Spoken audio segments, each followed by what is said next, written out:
The following is a conversation with Fiona Hill, a presidential advisor and foreign policy expert specializing in Russia.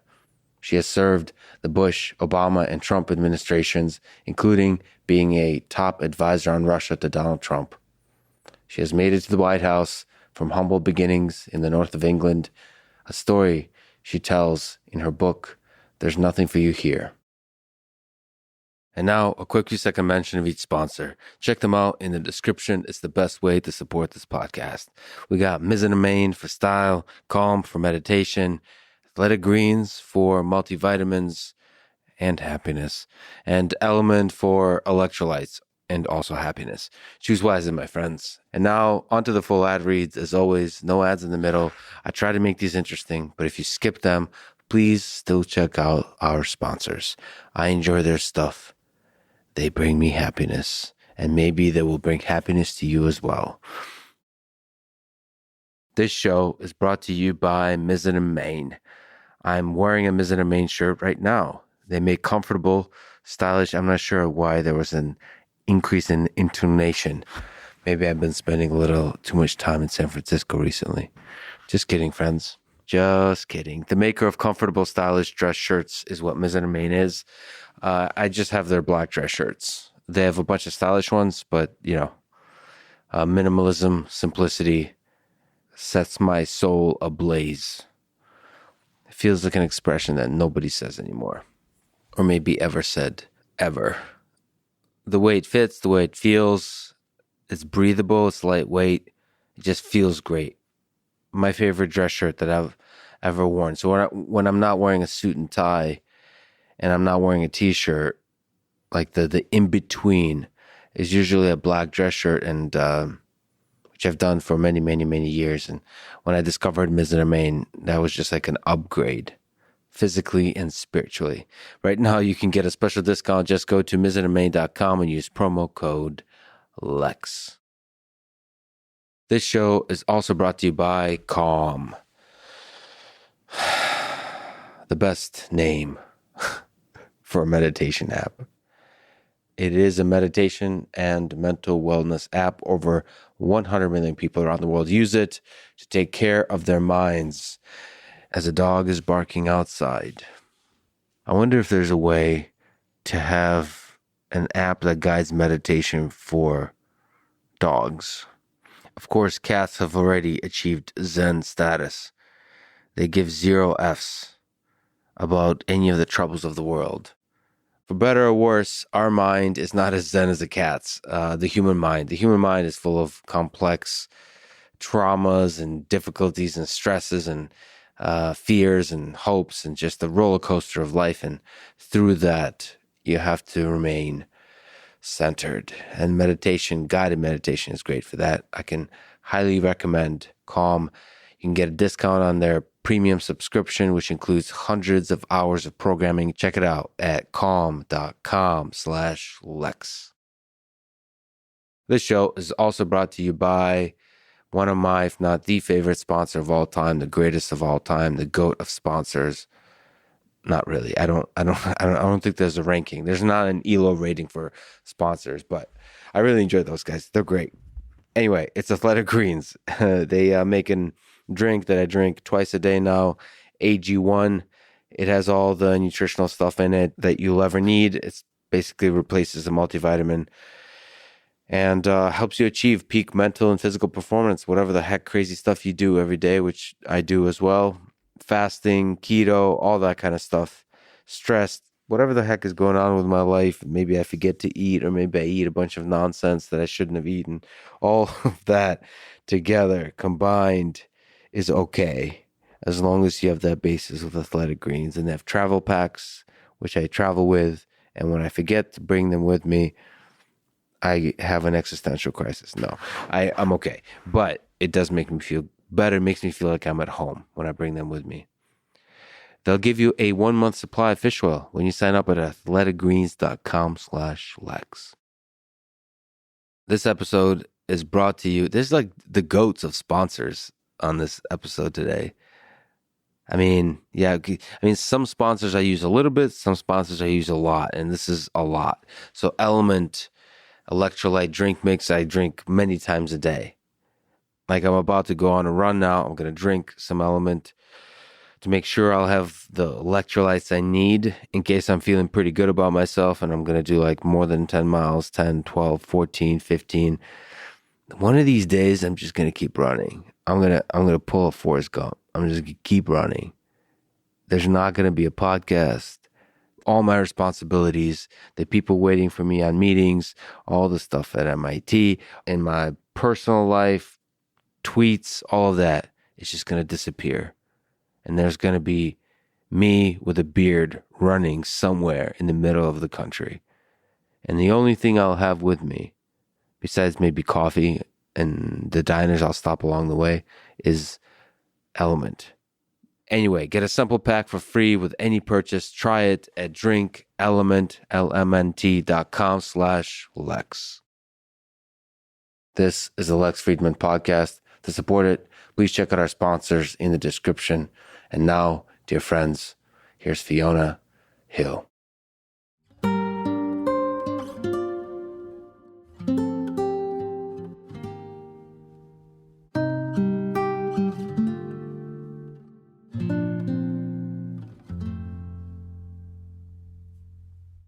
You came from humble beginning in a coal mining town in Northeast England. So what were some formative moments in your young life that made you the woman you are today? I was born in 1965, and it was the period where the whole coal sector in Britain was in decline already. And, basically, my father, by the time I came along, had lost his job multiple times. Every coal mine he worked in was closing down. He was looking constantly for other work, and he had no qualifications because at age 14, he'd gone down the mines. His father had gone down the mines at 13, his great-grandfather, around the same kind of age. I mean, you had a lot of people, at different points going down coal mines at 12, 13, 14. They didn't get educated beyond that period because the expectation was, hey, you're going to go down the mine like everybody else in your family. And then he didn't really have any other qualifications to, basically find another job beyond something in manual labor. So he worked in a steelworks, that didn't work out, a brickworks, that closed down. And then he went to work in the local hospital, part of the National Health Service in the United Kingdom, as a porter, an orderly. So basically somebody's just pushing people around. There was no opportunity to retrain. So the big issue in my family was education. You've got to have one. You've got to have some qualifications. The world is changing. It's changing really quickly. And for you to kind of keep up with it, you're going to have to get educated and find a way out of this. And very early on, my father had basically said to me, there's nothing for you here. You're going to have to, if you want to get ahead. And he didn't have any kind of idea that as a girl I wouldn't. I mean, actually, in many respects, I think I benefited from being a girl rather than a boy. There was no expectation that I would go into industry. There was, some kind of idea that maybe if I got qualifications, I could be a nurse. My mother was a midwife. And so she'd, at age 16, left school and gone to train as a nurse and then as a midwife. I had other relatives who'd gone to teach, in local schools. And so there was an idea that, women could get educated. And there was a kind of a range of things that you could do. But the expectation then was go out there, do something with your life, but also a sense that you'd probably have to leave. So all of that was circling around me, particularly in my teenage years, as I was trying to sort of find my way through life and looking forward. First of all, what does that even look like, getting educated, given the context of that place? You don't know. There's a whole world of mystery out there. So how do you figure out what to actually do out there?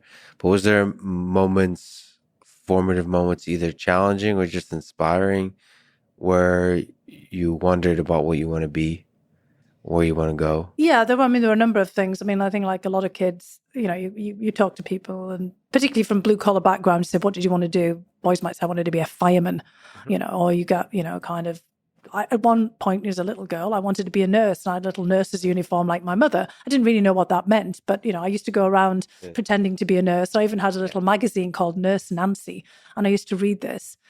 And, kind of that was one of the formative ideas. It was a rural area, semi-rural area. And, I'd be out in the fields all the time, and I'd watch farmers, with their animals, and I'd see vets coming along and, watching people deal with the livestock. And there was a kind of a famous story at the time about a vet called James Herriot.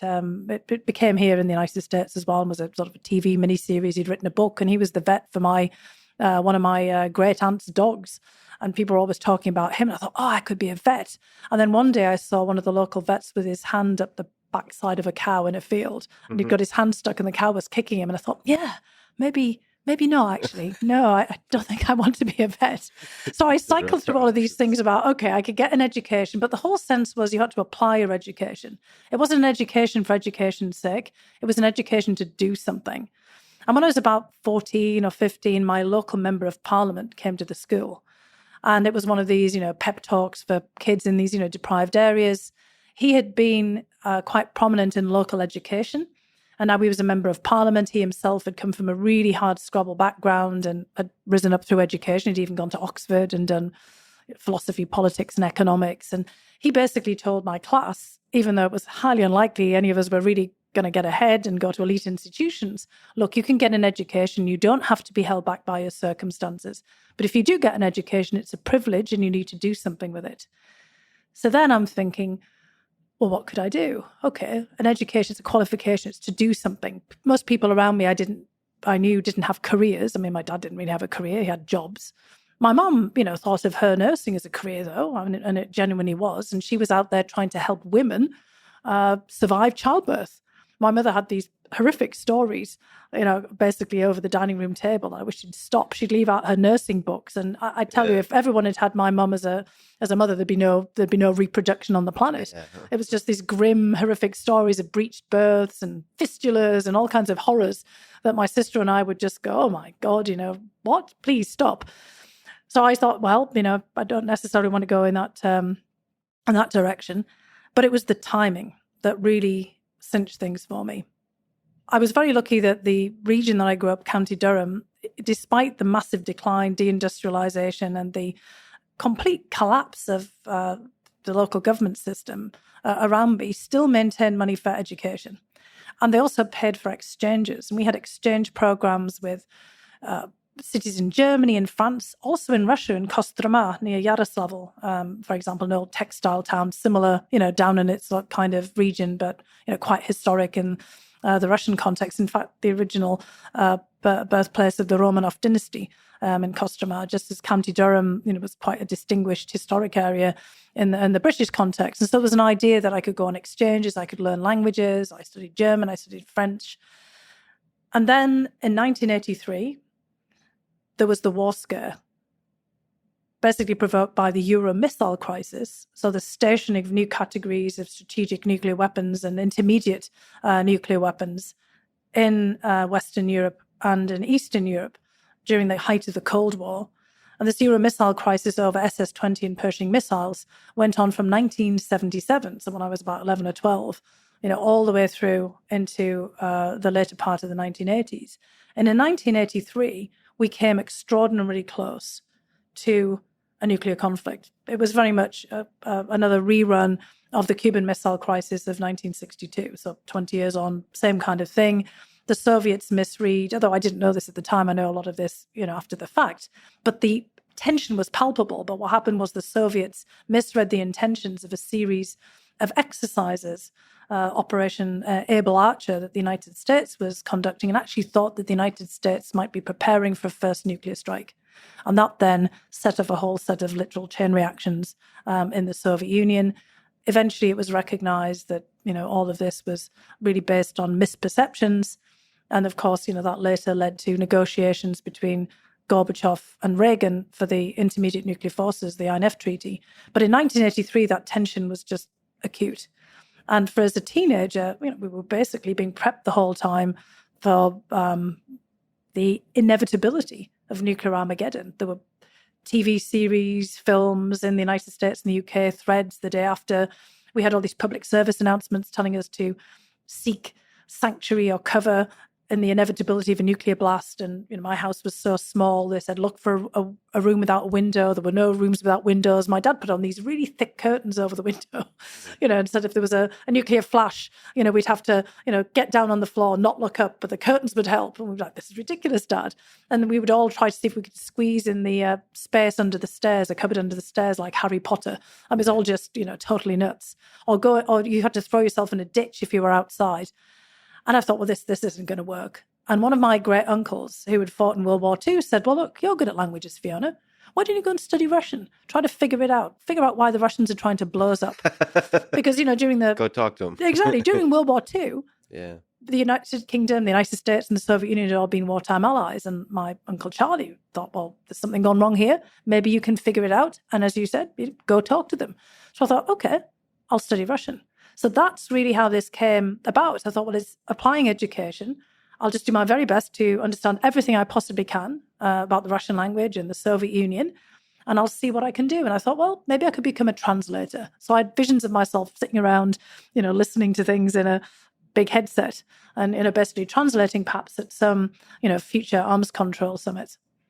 So how did the journey continue with learning Russian? I mean, this is early dream of being a translator and thinking, how can I actually help understand or maybe help even deeper way with this conflict that threatens the existence of the human species? How did it actually continue? Well, I read everything I actually possibly could about, nuclear weapons and nuclear war. And, I started to try to teach myself, Russian a little bit. So it was always in context of nuclear war. It was very much in the context of nuclear war at this particular point, but also in historical context, because I knew that the United States and the United Kingdom and the Soviet Union had been wartime allies in World War II. So I tried to understand all of that. And also, I, like many other people, I read, Russian literature in translation. I'd read War and Peace, and, I'd loved the book, actually. Particularly the story parts of it. I wasn't one really at that time when I was a teenager. I thought Tolstoy went on a bit, in terms of his theories of the great man and of history and, kind of social change, though now I appreciate it more. But when I was about 14, I was like, this man needed an editor. Yeah. Could he have just got on with the story? What an amazing story. What an incredible, kind of book this is. I still think he needs an editor, but yeah. Well, I think his wife tried, didn't she? But he got quite upset with her. And then I kind of thought to myself, well, how do I study Russian? Because there were very few schools in my region, given the impoverishment of the region, where you could study Russian. So I would have to take Russian from scratch. And this is where things get really quite interesting, because there were opportunities to study Russian at universities, but I would need to have, first of all, an intensive Russian language course in the summer. And I didn't have the money for that. And the period is around the miners' strike in the United Kingdom in 1984. Now, the miners of County Durham had, very interestingly, had exchanges and ties with the miners of Donbas going back to the 1920s. Right. And as I studied Russian history, I discovered there was lots of contacts between, Bolshevik, Soviet Union, the early period after the Russian Revolution, but even before that, during the imperial period in Russia, between the northern England and the Russian Empire in the old industrial areas. Basically, big industrial areas like the northeast of England and places like Donbas were built up at the same time, often by the same sets of industrialists. And Donetsk in the Donbas region used to be called Husivka, because it was established by a Welsh industrialist who brought in miners from Wales to help, kind of develop the coal mines there, and also the steelworks and others that, we're hearing about all the time. And so I got very fascinated in all these linkages, and, famous writers from the early parts of the Soviet Union, like Yevgeny Zamyatin, worked in the shipyards in Newcastle upon Tyne. And there was just this whole set of connections. And in 1984, when the miners' strike took place, the miners of Donbas, along with other miners from famous coal regions like the Ruhr Valley, for example, in Germany, or miners in Poland, sent money in solidarity to the miners of County Durham. And there'd been these exchanges, as I said, going back and forth since the 1920s, formal exchanges between miners, the region, the miners' unions. And I heard, again, from the same great uncle who told me to study Russian, that there were actually scholarships for the children of miners, and it could be former miners as well, for their education. And I should go along to the Miners' Hall, a place called Red Hills, where the miners of County Durham had actually pooled all of their resources and built up their own parliament and their own, kind of place that they could talk among themselves to figure out how to enhance the welfare and well-being of their communities. And they'd put money aside for education for miners. There was all kinds of lecture series from the miners and all kinds of other activities supporting soccer teams and artistic circles and writing circles, for example. People like George Orwell, were involved in some of these writers' circles in other parts of Britain in mining communities, for example. And so they told me I could, go along and basically apply for a grant to go to study Russian. So I show up. And it was the easiest, application I've ever come across. They just asked me to, my dad came along with me. They asked me to verify, that my dad had been a miner, and they looked up his employment record on little cards, kind of in a little tray somewhere. And then they asked me how much I needed, to basically pay for the travel and some of the basic expenses for the study. And they wrote me a check. And so thanks to the miners of Donbas, and this money that was deposited with the miners of County Durham, with the Durham Miners Association, I got the money to study Russian for the first time before I embarked on my studies at university. As you're speaking now, it's reminding me that there's a different way to look both at history and at geography and at different places. Is, this is an industrial region. That's right. And it echoes in the experience of living there is more captured not by Moscow or Kiev, but by, at least historically, but by just being a mining town, an industrial town. That's right, in the place itself. Yeah. Yeah, I mean, there are places in the United States, in Appalachia, in West Virginia, and in Pennsylvania, like the Lehigh Valley, that have the same sense of place. And the northeast of England, was the cradle of the Industrial Revolution. It was the industrial version of of Silicon Valley, which has its own, I would say, contours and frames. And when you come to those industrial areas, your previous identities get submerged in that larger framework. I've always looked at the world through that lens of being, someone from the working class, the blue-collar communities, from a very specific place with lots of historical and economic connotations. And it's also a melting pot, which is the problems that the Donbas has experienced. Over the last 30 years, that people came from all over the place to work there. Of course, there was a population that one might say is indigenous, might have gone back centuries there, but they would have been, in the smaller rural farming communities, just like it was the same in the northeast of England. And people, in the case of the northeast of England, came from Wales, they came from further in the south of England, the Midlands, they came from Scotland, they came from Ireland. I have all of that heritage in my own personal background, and you've got a different identity. And it's when somebody else tries to impose an identity on you from the outside that things go awry. And I think that that's kind of what we've really seen in the case of Donbas. It's a place that's apart in many respects, historically, and in terms of its evolution and development over time. And, particularly in the case of, Russia, the Russians have tried to say, well, look, because most people speak Russia there as the lingua franca. I mean, in the northeast of England, of course, everyone spoke English, but lots of people were Irish speakers, Gaelic Irish speakers, or, some of them might have certainly been Welsh speakers. There was lots of Welsh miners who spoke Welsh as their first language who came there, but they created an identity. It's the same in Belfast, in Ulster, the northern province of the whole of the Irish island. The part of Ireland that is still part of the United Kingdom. That was also a heavily industrialized area, high manufacturing, mass manufacturing, shipbuilding, for example. People came from all over there too, which is why when Ireland got its independence from the United Kingdom, Ulster, Belfast, and that whole region, kind of clung on, because it was, again, that melting pot. It was kind of intertwined with the larger industrial economy and had a very different identity. And so that, for me, growing up in such a specific place with such a special, in many respects, heritage, gave me a different perspective on things. When I first went to the Soviet Union in 1987 to study there, I actually went to a translators institute, what was then called the Maurice Thérèse, which is now the Institute of Foreign Languages. Mm-hmm.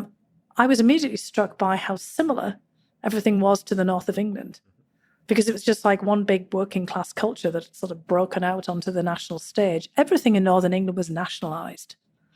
We had British steel, British coal, British rail, British shipbuilding, because after World War II, the private sector had been devastated and the state had to step in. And of course, the Soviet Union is one great big giant nationalised economy when I get there. And it's just the people's attitudes and outlooks are the same. People didn't work for themselves. They always worked for somebody else. And it had quite a distortion on the way that people looked at the world. Do you still speak Russian? I do, yeah. Вы по-русски говорите? Yeah, можно, конечно, если хотите. Ну да, тогда мне надо что-нибудь сказать, и все будут думать, о чем мы сейчас говорим. Yeah, it would be a big mystery for everybody. And you have an advantage on me because it's your native language as well. For people wondering, the English speakers in the audience, you're really missing a lot from the few sentences we said there.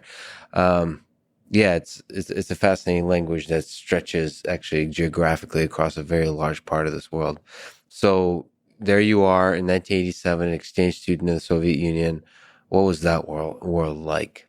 Well, that was absolutely fascinating in that period, because it's the period that's just around the time of the peak of perestroika and Mikhail Gorbachev's role as president. Well, he wasn't quite president at that point. He's still Secretary General of the Communist Party of the Soviet Union, trying to transform the whole place. So I arrived there in September of 1987, just as Gorbachev and Reagan sign the INF Treaty. It was just within, kind of weeks of them about to sign that, which really ends that whole period that had shaped my entire teenage years of the end of the Euromissile crisis by finally having agreement on, basically the reduction and constraints on intermediate nuclear forces. And also, at this point, Gorbachev is opening the Soviet Union up. So we got all kinds of opportunities to travel in ways that we wouldn't have done before. Not just, in Moscow, which is where I was studying at the Translations Institute, but to the Caucasus, to Central Asia, went all the way to Khabarovsk in the Russian Far East, all the way around, kind of Moscow. And there was, at this point, it was also the Kreshenie Rus, which has become very important now. This is the 1000th anniversary of the Christianization of Russia. Which, of course, has become a massive obsession of Vladimir Putin's, but, 988, because I was there 87 to 88. And at this point, the Russian Orthodox Church is undergoing a revival from being repressed during the Soviet period. You suddenly have the church stepping out as a non-governmental organization and engaging in discussions with people about the future of religion. So that was, something that I wasn't expecting to witness. Also, being in Moscow, this is the cultural capital of a vast empire at this point. I'd never lived in a major city before. It's the first big city I lived in. I'd never been to the opera. The first time I go to an opera, it's at the Bolshoi. I'd never seen a ballet. I was not exactly steeped in high classical culture. When you're kind of growing up in a mining region, there's very limited opportunities for this kind of thing. I'd been in a youth orchestra and a youth choir. My parents signed me up for absolutely everything, they possibly could, education-wise, but it wasn't exactly any exposure to this. So, I was kind of astounded by the sort of wealth of the cultural experience that one could have in Moscow. But the main thing was I was really struck by how the Soviet Union was on its last legs. Because this was Moscow, I got this image about what it would look like. I was quite, to be honest, terrified at first about what I would see there, the big nuclear superpower. And as soon as I got there, it was just this as if a huge weight that I'd been carrying around for years in my teenage years just disappeared, because it's just ordinary people in an ordinary place, not doing great. This is the period of, what they call deficitное время, so the period of deficits. But there was no food in the shops. There was, very little in terms of commodities, because the supply and demand parts of the economic equation were out of whack, because this was total central planning. You'd go into, a shop that was supposed to sell boots, and there'd be just one pair of boots, all in the same size and the same color. I actually looked out because once I was in this Hungarian boot shop that was right next to where my hall of residence was, and I was looking for a new pair of boots, and every single pair of boots in the shop were my size. And they were all women's boots. They were no men's boots at all, because there was been an oversupply of boots and that size production. But you could really kind of see here that there was something wrong. And, in the north of England, everything was closed down. The shops were shuttered because there was no demand, because everybody lost their jobs. There was massive employment. When I went off to university in 1984, 90% youth unemployment in the UK, meaning that when kids left school, they didn't have something else to go on to unless they got to university or vocational training or an apprenticeship. And most people were still looking, kind of months out of leaving school. And so shops were closing because people didn't have any money. I had 50% male unemployment in some of the towns as the steelworks closed down and the wagon works for the railways, for example, in my area. But in Moscow, people in theory did have money, but there was nothing to buy. Also, the place was falling apart, literally. I saw massive sinkholes open up in the street, balconies fall off buildings, one accident after another. And then there was, this real kind of sense, even though the vibrancy and excitement and hope of the Gorbachev period, a real sense that the Soviet Union had lost its way. And of course, it was only a year or so after I left from that exchange program, and I'd already started with my degree program in Soviet studies at Harvard, that the Soviet Union basically unraveled. And it really did unravel. It wasn't like it collapsed. It was basically that there was so many debates that Gorbachev had sparked off about how to reform the country, how to put it on a different path, that, no one was in agreement. And it was basically all these fights and debates and disputes among the elites at the center, as well as, basically a loss of faith in the system in the periphery and among the general population that in fact pulled it apart. And of course, in 1991, you get Boris Yeltsin as the head of the Russian Federation, then a constituent part of the Soviet Union, together with the presidents of Ukraine and Belarus, all of these being individual parts of the Soviet Union, getting together and agreeing of essentially ending it. And Gorbachev, so basically I'm there at the peak of this whole kind of period of experimentation and thinking about the future. And within a couple of years, it's all kind of gone and it's on a different track entirely. Well, I wonder if we reran the 20th century 1,000 times, how many times the Soviet Union would collapse.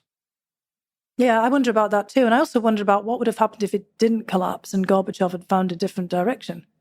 I mean, we see a very divisive time now in American history.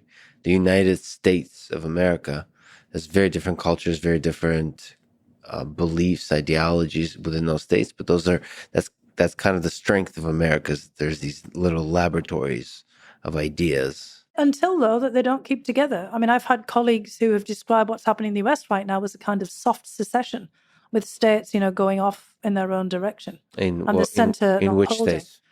Well, these kinds of conceptions that we have now of divisions between red and blue states because of the fracturing of our politics. And I'd always thought that wouldn't be possible in somewhere like the United States or, many other countries as well, because there wasn't that ethnic dimension.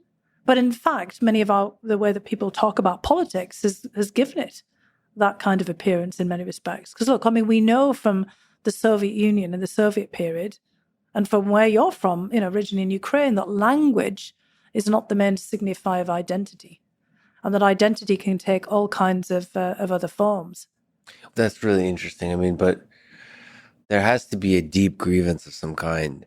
If you took a poll in any of the states in the United States, I think a very small minority of people would want to actually secede, even in Texas, where I spend a lot of my time. Yeah. I think that there is a common kind of pride of nation. There's a lot of people complain about government and about how the country's going. The way people complain about the weather when it's raining, they say, "Oh, this stupid weather, it's raining again." Yeah. But really what they mean is we're in the smuck together. There's a together there that I also feel that when I go around, because I mean, I've spent a lot of time since I wrote my book in last October, and this last year going around, I find the same feeling. But when I traveled around the Soviet Union back in the late 1980s, I didn't get any kind of sense that people wanted to see the end of the Soviet Union either. It was an elite project. There's a really good book called Collapse by Vladislav Zubok, who is a professor at London School of Economics at LSE. And Zubok is pretty much my age, and he's from the former Soviet Union, he's Russian. And I mean, he describes it very quite aptly about how it was kind of the elites that basically decided to pull the Soviet Union apart. And there is a risk of that, here as well, when you get partisan politics and people forgetting, that they're Americans and they are all in this together, like a lot of the population thing. But they think that their own, narrow partisan or ideological precepts, count for more. And in the Soviet case, of course, it was also a power play, in a way that actually can't quite play out in the United States, because it was the equivalent of governors in many respects who got together, three of them, in the case of the heads of Russia, Ukraine, and Belarus, who then, got rid of, basically the central figure of Mikhail Gorbachev. It would be a little difficult to do that. The dynamic is not the same, but it does worry me of having seen all of that close up in the late 1980s and the early 90s. And I spent a lot of time in Russia, as well as in Ukraine and Caucasus, Central Asia, and other places after the collapse of the Soviet Union. But that you kind of see the same elite divisions here in the United States pulling in different directions and straining the overall body politic, and the way that national politics gets imposed on local politics in ways that it certainly wasn't when I first came to the US in 1989. I didn't, honestly, in 1989 when I first came here, I didn't know anybody's political affiliation. I rarely knew their religious affiliation. And obviously race was a major phenomenon here that was a shock to me when I first came. But many of the kind of the class, regional, geographic, kind of political dimensions that I've seen in other places, I didn't see them at play in the same way then as I do now. And you take a lot of pride to this day of being nonpartisan. That said, so you served for the George W. Bush, Barack Obama, and Donald Trump administrations, always specializing in Eurasia and Russia. You were the top presidential advisor to former President Donald Trump on Russia and Europe, and famously testified in his first impeachment trial in 2019, saying, "I take great pride in the fact that I'm nonpartisan foreign policy expert." So given that context, what does nonpartisan mean to you? Well, it means being very careful about not putting any kind of ideological lens on anything, that I'm analysing or looking at or saying about foreign policy, for one thing, but also not taking, kind of one stance of one party over another either. To be honest, I've always found American politics somewhat confounding, because both the Democratic and the Republican Party are pretty big tents. I mean, they're coalitions. In Europe, it's actually kind of, in some respects, easier to navigate the parameters of political parties, because you have quite clear platforms. There's also a longer history in many respects, obviously. I mean, there's a long history here in the United States of the development of the parties, going back to the late 18th century. But in the United Kingdom, for example, in the 20th century, the development of the mass parties, was quite easy to get a handle on. At one point in the UK, for example, the parties were real, genuine mass parties with people who were properly members and took part in regular meetings and paid dues. And, it was easy to kind of see what they stood for. And the same in Europe, when you look at France and in Germany and Western Germany, of course, Italy and elsewhere. Here in the United States, it's kind of pretty amorphous. The fact that you could kind of register, randomly, it seems to be a Democrat or Republican, like Trump did. At one point he's a Democrat, next thing he's a Republican. And then you kind of usurp a party apparatus. But you don't have to be, you're not vetted in any way. You're not kind of, they don't check you out to see if you have ideological coherence. You could have someone like Bernie Sanders on the other side, on the left, basically calling himself a socialist and, running for the Democratic presidential nomination. So, kind of in many respects, parties in the United States are much more loose movements. And I think you can, it's almost like a kind of an a la carte menu of different things and that people can pick out. And it's more over time, as I've noticed, become more like a kind of an affiliation even with a sporting team. I mean, I get very shocked by the way that people say, well, I couldn't do this because, that's my side and I couldn't do anything, I couldn't support someone for the other side. I mean, I have a relative in my extended family here who is a died in the wool Republican, and on family holiday was a book on their table, said 100 reasons for voting for a Democrat. And I said, hey, are you thinking of shifting party affiliation? Then I opened the book and it's blank. It was pretty funny. I had to laugh. Right. I thought, well, there you go then. There's no way that, people can pull themselves out of these frames. So for me, it's very important to have that independence of thought.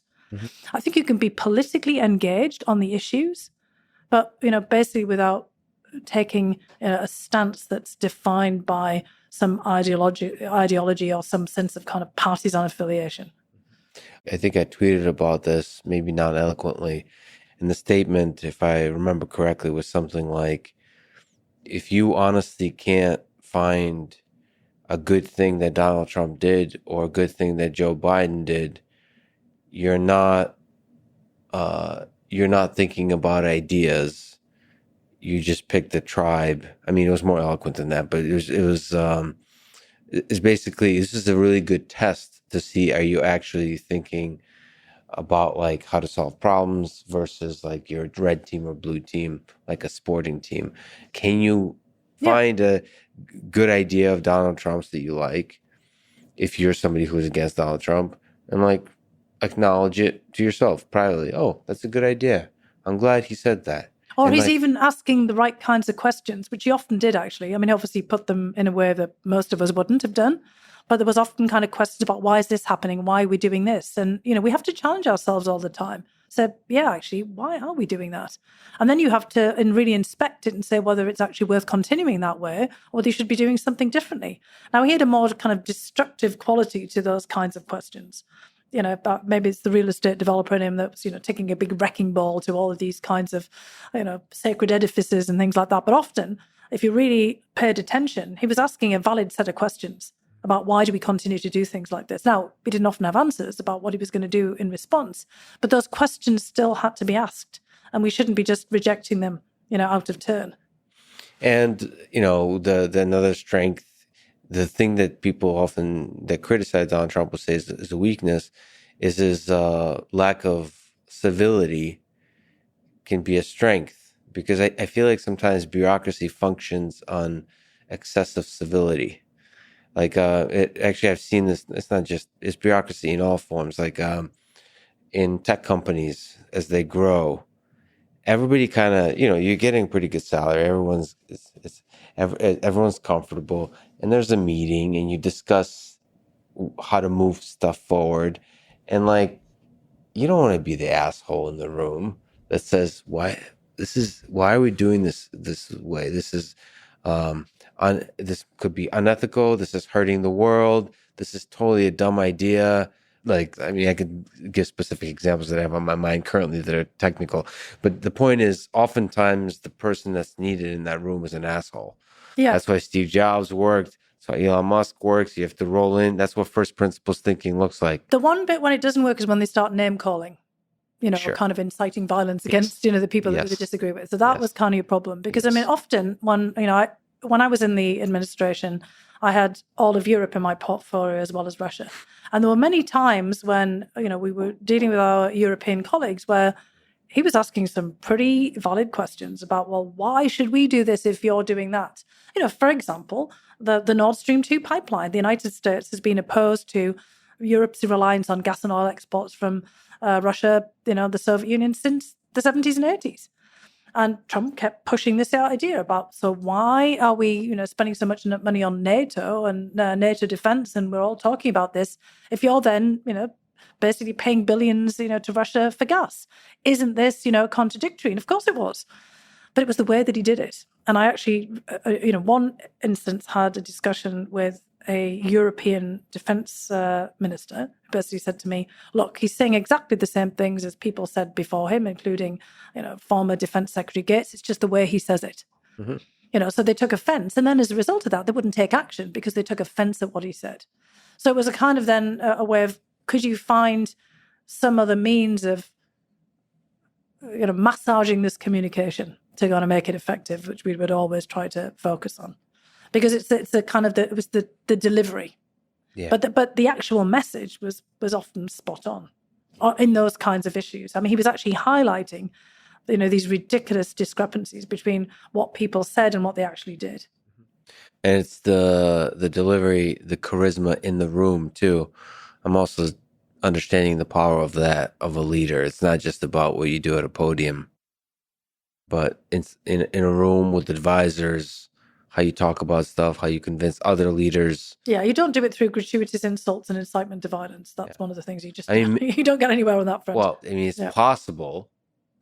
Tough measures and maximum pressure often, though, does work. Right. Because there were, often times where, that kind of relentless, nagging about something or constantly raising it actually did have results where it hadn't previously. Right. So there's, the maximum pressure, if it, kind of kept on it in the right way. And, often when we were, coming in behind on pushing on issues, related to NATO or, other things in this, same sphere, it would actually have an effect.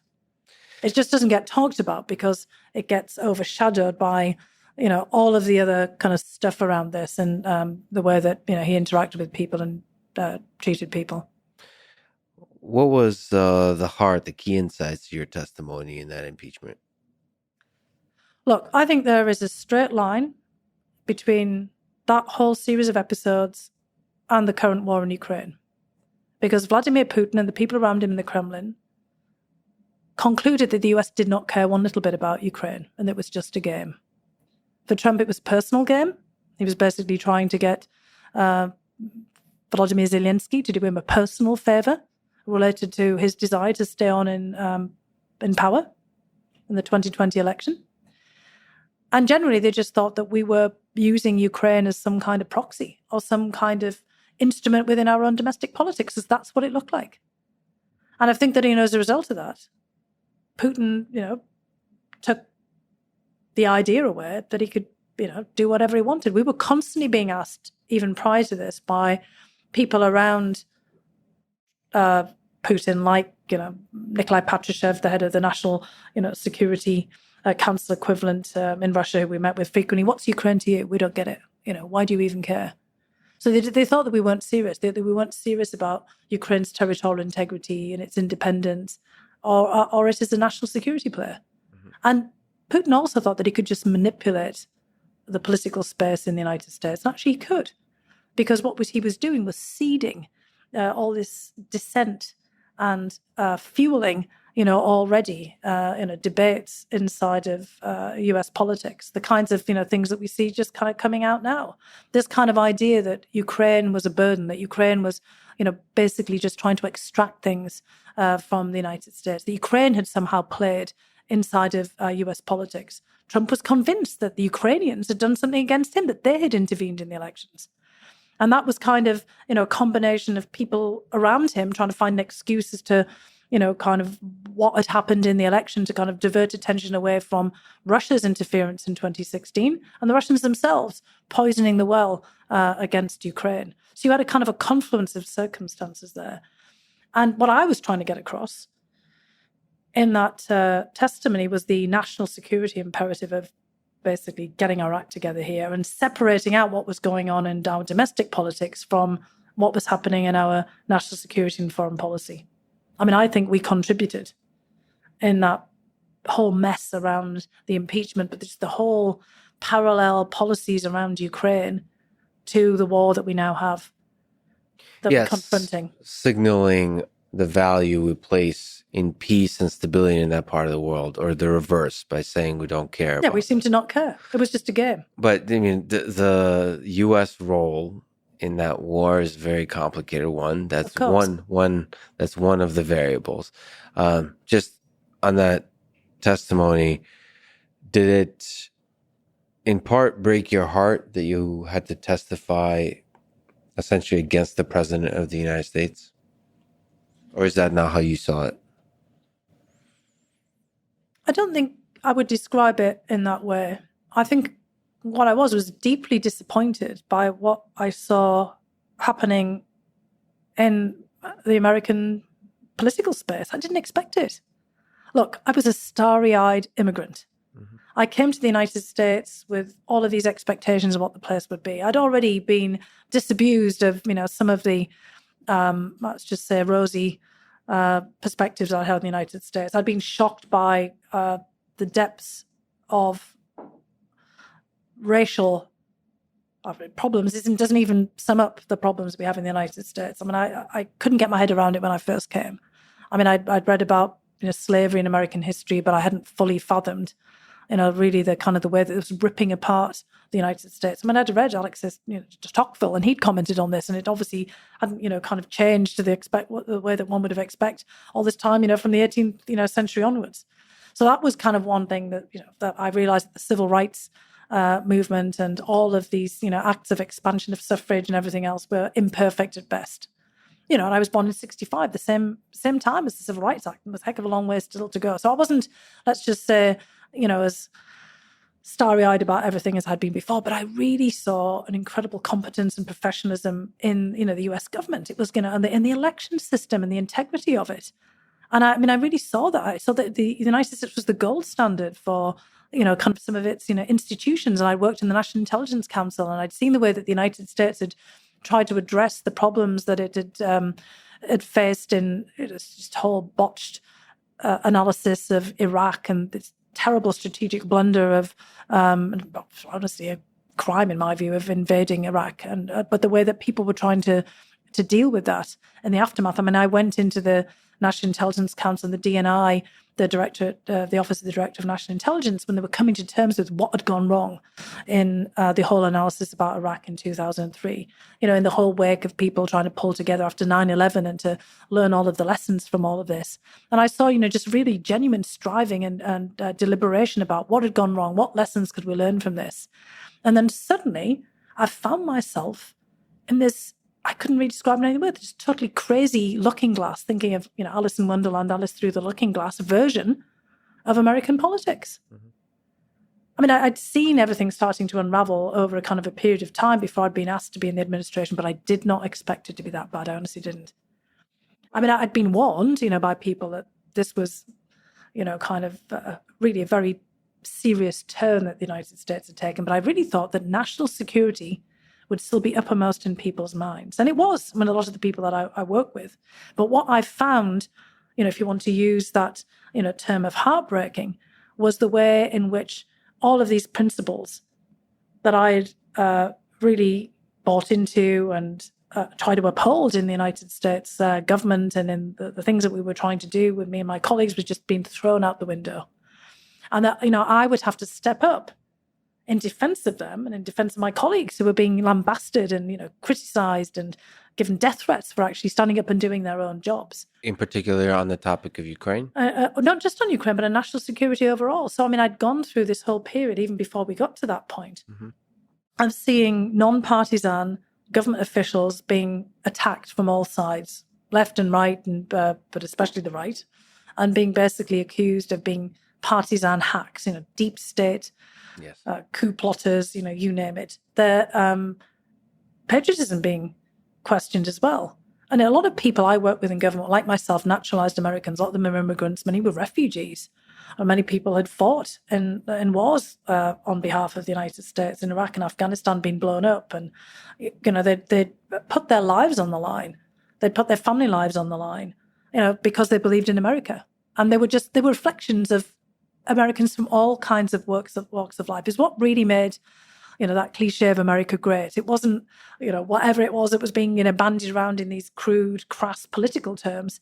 It was just the strength of an incredible set of people who've come together from all kinds of places and decided that they're going to make a go of it and that they're going to, try to work towards the whole, idea of the preamble of the Constitution, towards a more perfect union. And I saw people doing that every single day, despite all of the things that they could criticize about the United States, still believing in what they were doing and believing in the promise of the country, which is what I felt like.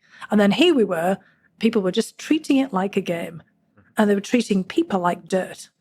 And they were just playing games with people's lives. We all had death threats. People's, whole careers, which were not just careers for their own self-aggrandizement, but for careers of public service, trying to give something back, were being shattered. And I found, I just thought to myself, I'm not going to let that happen because, I've come from are they going to send me back to Bishop Auckland in County Durham? Fine. I'm totally fine to go back, because I could do something back there. But I'm not going to let this happen. I've made this choice to come to America. I'm all in. And these guys are just behaving like a bunch of idiots and they're ruining it. They're ruining it for everybody. So the personal attacks on competent, hardworking, passionate people who have love for what they do in their heart. Similar stuff I've seen for virologists and biologists, so colleagues, basically scientists in the time of COVID when there's a bunch of cynicism and there was just personal attacks, including death threats on people that work on viruses, work on and they're going around vaccines. basically with protective gear on in case somebody shoots them in the street. That's just absurd. But let me zoom out from the individual people. Yeah. And actually look at the situations that we saw in the George W. Bush, Obama, and Donald Trump presidencies. And I'd like to sort of criticize each by not the treatment of individual people, but by the results. Right. Yeah, I think that's fair. Yeah. So if we look at George W. Bush, and maybe you can give me insights. This is what's fascinating to me. When you have extremely competent, smart, hardworking, well-intentioned people, how do we, as a system, make mistakes in foreign policy? So the big mistake you can characterize in different ways, but in George W. Bush is invading Iraq, or maybe how it was invaded, or maybe how the decision process was made to invade it. Again, Afghanistan, with maybe not the invasion, but details around like having a plan about how to withdraw, all that kind of stuff. Then Barack Obama, to me, similarly, is a man who came to fame early on for being somebody who was against a rare voice against the invasion of Iraq, which was actually a brave thing to do at that time. And nevertheless, I don't know the numbers, but I think he was the president for 8 years over increased drone attacks, increase everything from a foreign policy perspective. The military industrial complex, that machine grew in power under him, not shrunk, and did not withdraw from Afghanistan. And then with Donald Trump, the criticisms that you're presenting, sort of the personal attacks, the chaos, the partisanship of people that are supposed to be nonpartisan. So that, if you do sort of to steelman the chaos, to make the case for chaos, maybe we need to shake up the machine, throw a wrench into the engine, into the gears. And then every individual gear is going to be very upset with that because it's a wrench. It's an inefficient process, but maybe it leads for government. It forces the system as a whole, not the individuals, but the system to reconsider how things are done. So obviously all of those things, the actual results are not that impressive. You could have done that on the latter, shaking things up, because I'm all one for questioning and trying to shake things up as well and do things differently. Yes. But, the question is, if you bring the whole system down with nothing, ideas of putting it into place. Look, I'm like many people, I've studied the Bolshevik Revolution and, many others as well. And, kind of what's the pattern here, that actually fits into what you're talking about here is a kind of rigidity of thought on the part of revolutionaries in many cases as well. And also narcissism. In fact, I think it takes a pretty, strong sense of yourself, kind of an own yourself to want to be president of the United States, for example. And we see that in, many of our presidents have been narcissists to different, kind of degrees. You think about Lenin, for example, and people can go back and read about Lenin. He formed his views when he was about 18 and he never shook them off. He never evolved. He didn't have any kind of diversity of thought. And when systems go awry, it's when they don't bring in different perspectives. And so, Trump, if he brought in different perspectives and actually listened to them and not just, believe that he himself knew better than anyone else and then tried to divide everybody against each other, it would have been a different matter. It's a tragedy of a completely and utterly lost set of opportunities because of the flaws in his own nature. Because, again, there was all kinds of things that he could have done to shake things up. And so many people around him remained completely disappointed. And, of course, he divided and pitted people against each other, creating so much factionalism in American politics that, people have forgotten they're Americans. They think that they're red or blue, parts of teams. And, if you go back over history, that's a kind of a recipe for war and, internal conflict. You go back to, the Byzantine Empire, for example, there's the famous episode of the Nika riots, in Constantinople, where the whole city gets trashed because the Greens, the Reds, the Blues, and these various sporting teams in the Hippodrome get whipped up by political forces, and they pull the place apart. And that's kind of where we've been heading on some of these trajectories. But the other point is when you look back, at Bush and Obama as well, there's a very narrow circle of decision making. In Bush period, it's the focus on the executive branch, with Dick Cheney as the vice president being very fixated on it. In Obama, it's, he and, kind of the bright young things around him, from he himself is, kind of intellectually, one might say arrogant in many respects. He was a very smart guy, and, he's convinced that he has, and he ruminates over a lot of things, but he's the person who makes, a lot of decisions.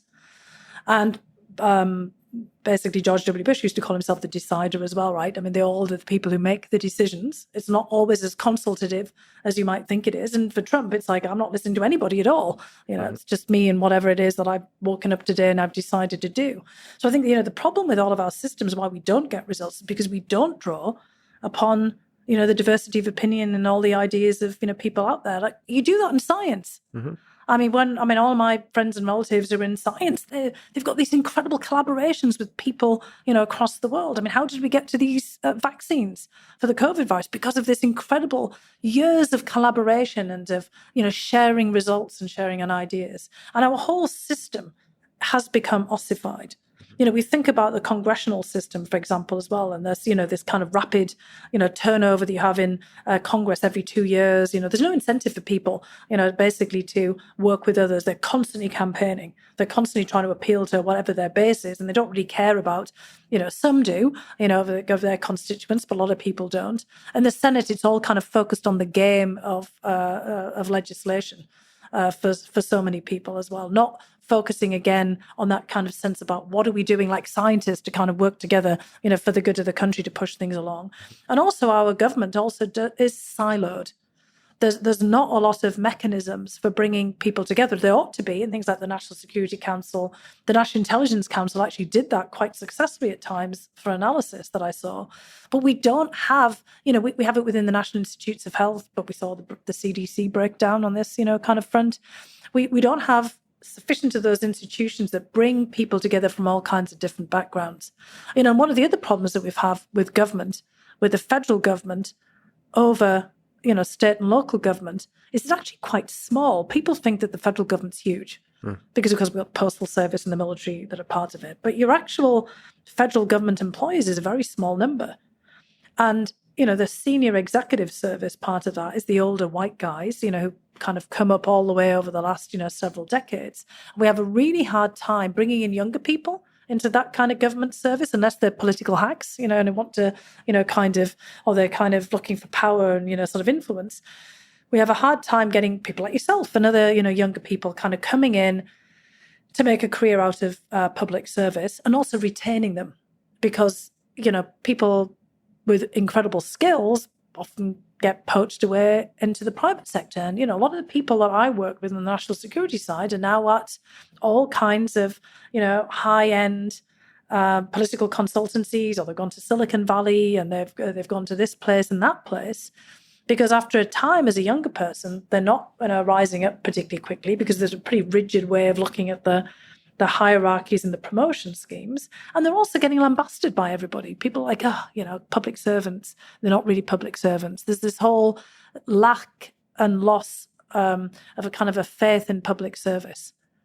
And, the last few years have really done a lot of damage. We need to revitalize our government system to get better results. We need to bring more people in, even if it's, for a period of time, not just through expensive contracts for the big consulting companies and, other entities that do government work out there, but getting, people in for a period of time, expanding some of these management fellowships and the White House fellows, and, bringing in, scientists, from the outside, giving, that kind of opportunity for collaboration that we see in other spheres. I think that's actually one of the biggest roles for a president that, for some reason during the election, that's never talked about, is how good are you at hiring? Yeah. And creating a culture of like attracting the right, basically chief hirer, when you think of a CEO, like the great CEOs are, I mean, maybe people don't talk about it that often, but they do more often for CEOs than they do for presidents, is like, how good are you at building a team? Well, we make it team. really difficult because of the political process. I mean, and also because we have so many political appointments, we ought to have less, to be honest. I mean, if we look at other governments around the world, that are smaller, it's much easier for them to hire people in. Yeah. Some of the most successful governments are much smaller. And it's not that I say that the government is necessarily too big, but it's just thinking about each unit in a different way. We shouldn't be having so many political appointments.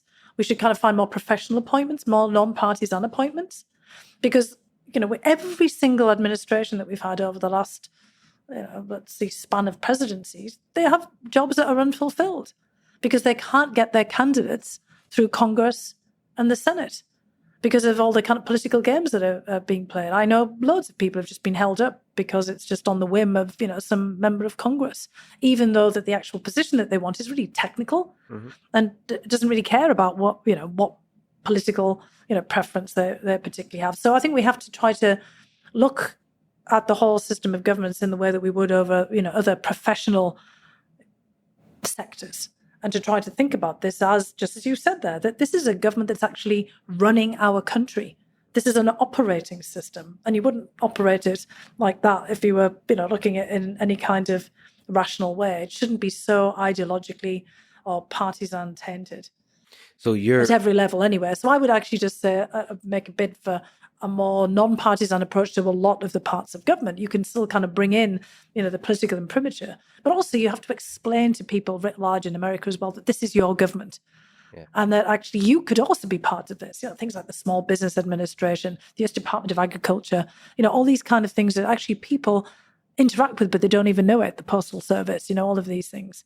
I mean, people actually, when you ask them about different functions of government, they have a lot of support for it. The National Park Service, for example, it's just when you talk about government in an abstract way, like, no, too much, bloated, not efficient and effective. But if you kind of bring it down more to the kind of local and federal levels, that's kind of, when people really see it. And if people could see kind of themselves reflected in many of the people who've gone into public service, I think that they would have a lot more support for it. More like superstars, like individuals that are like big on social media, big in the public eye, and having fun with it and showing cool stuff. That it's not, because right now a lot of people see government as basically partisan warfare, and then it makes it unpleasant to do the job. It makes it uninspiring for people looking in from outside about what's going on inside government, all of it, the whole thing. But you are, just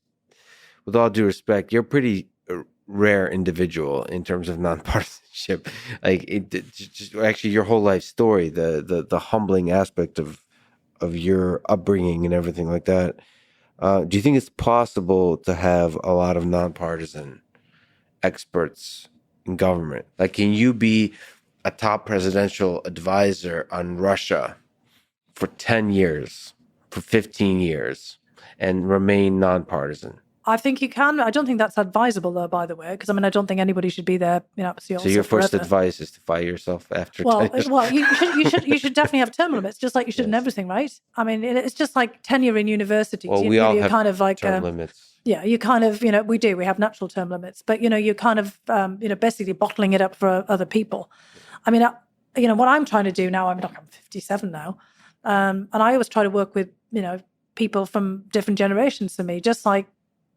I've really benefited from these, kind of mentorships of people older. You can, mentor up and mentor down. I mean, I would, try to get, people from different backgrounds and different generations to work together in teams. Honestly, I'd like to more team networked kind of approach to things, the kind of things that you get again in science, right? Mm-hmm. I mean, all these ideas are going to come from all kinds of different perspectives. Age and experience does count for something, but, fresh ideas and coming in and looking at a problem from a different perspective and seeing something that somebody else hasn't seen before. I mean, I just, kind of love working in an environment with all kinds of different people and people who don't agree with you. You need people to take you on and say, absolute, that's crap. Kind of, where did you come up with that from? And you go, hang on, well, explain to me why you think so. And then, you have this kind of iterative process back and forth. I mean, I would always encourage my colleagues to tell me when they thought I was wrong. I mean, sometimes I didn't agree because I didn't see the reasoning, but other times I'd be like, they're right. That was a complete mistake. I need to admit that, and we need to figure out a different way of doing things.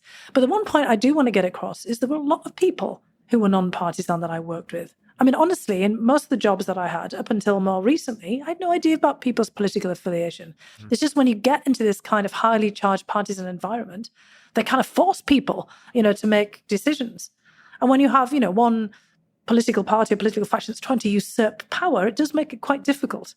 I mean, that's the situation that we're in right now. And, we're seeing some of the things happening in the United States I've seen and studied in other settings or seen for myself happening. When you have a president who wants to cling on to power, you've got to call that out. Is that a partisan act, or is that a kind of, defense of that larger political system that you're part of?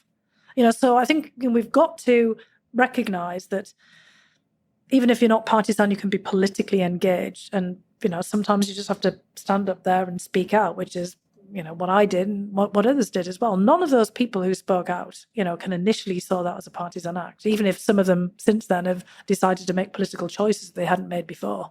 Because, the situation actually forced people into, taking sides. It's very hard to still stay above the fray when you've got, someone who's trying to perpetrate a coup. Yeah, just to linger on that, I think it's hard and it's the courageous thing to do to criticize a president and not fall into partisanship after. Because the whole world will assume if you criticize Donald Trump that you're clearly a Democrat, and so they will everybody will criticize you for being a Democrat, and then so you're now stuck in that, so you're going to just embrace that role. But to still walk the nonpartisan route after the criticism, that's the hard road. So not let the criticisms break you into, into a certain kind of ideological set of positions. I mean, our political system needs revitalization. We need to be taking a long, hard look at ourselves here. And I think what people are calling out for, look, there's a vast swathe of the population like me who are unaffiliated.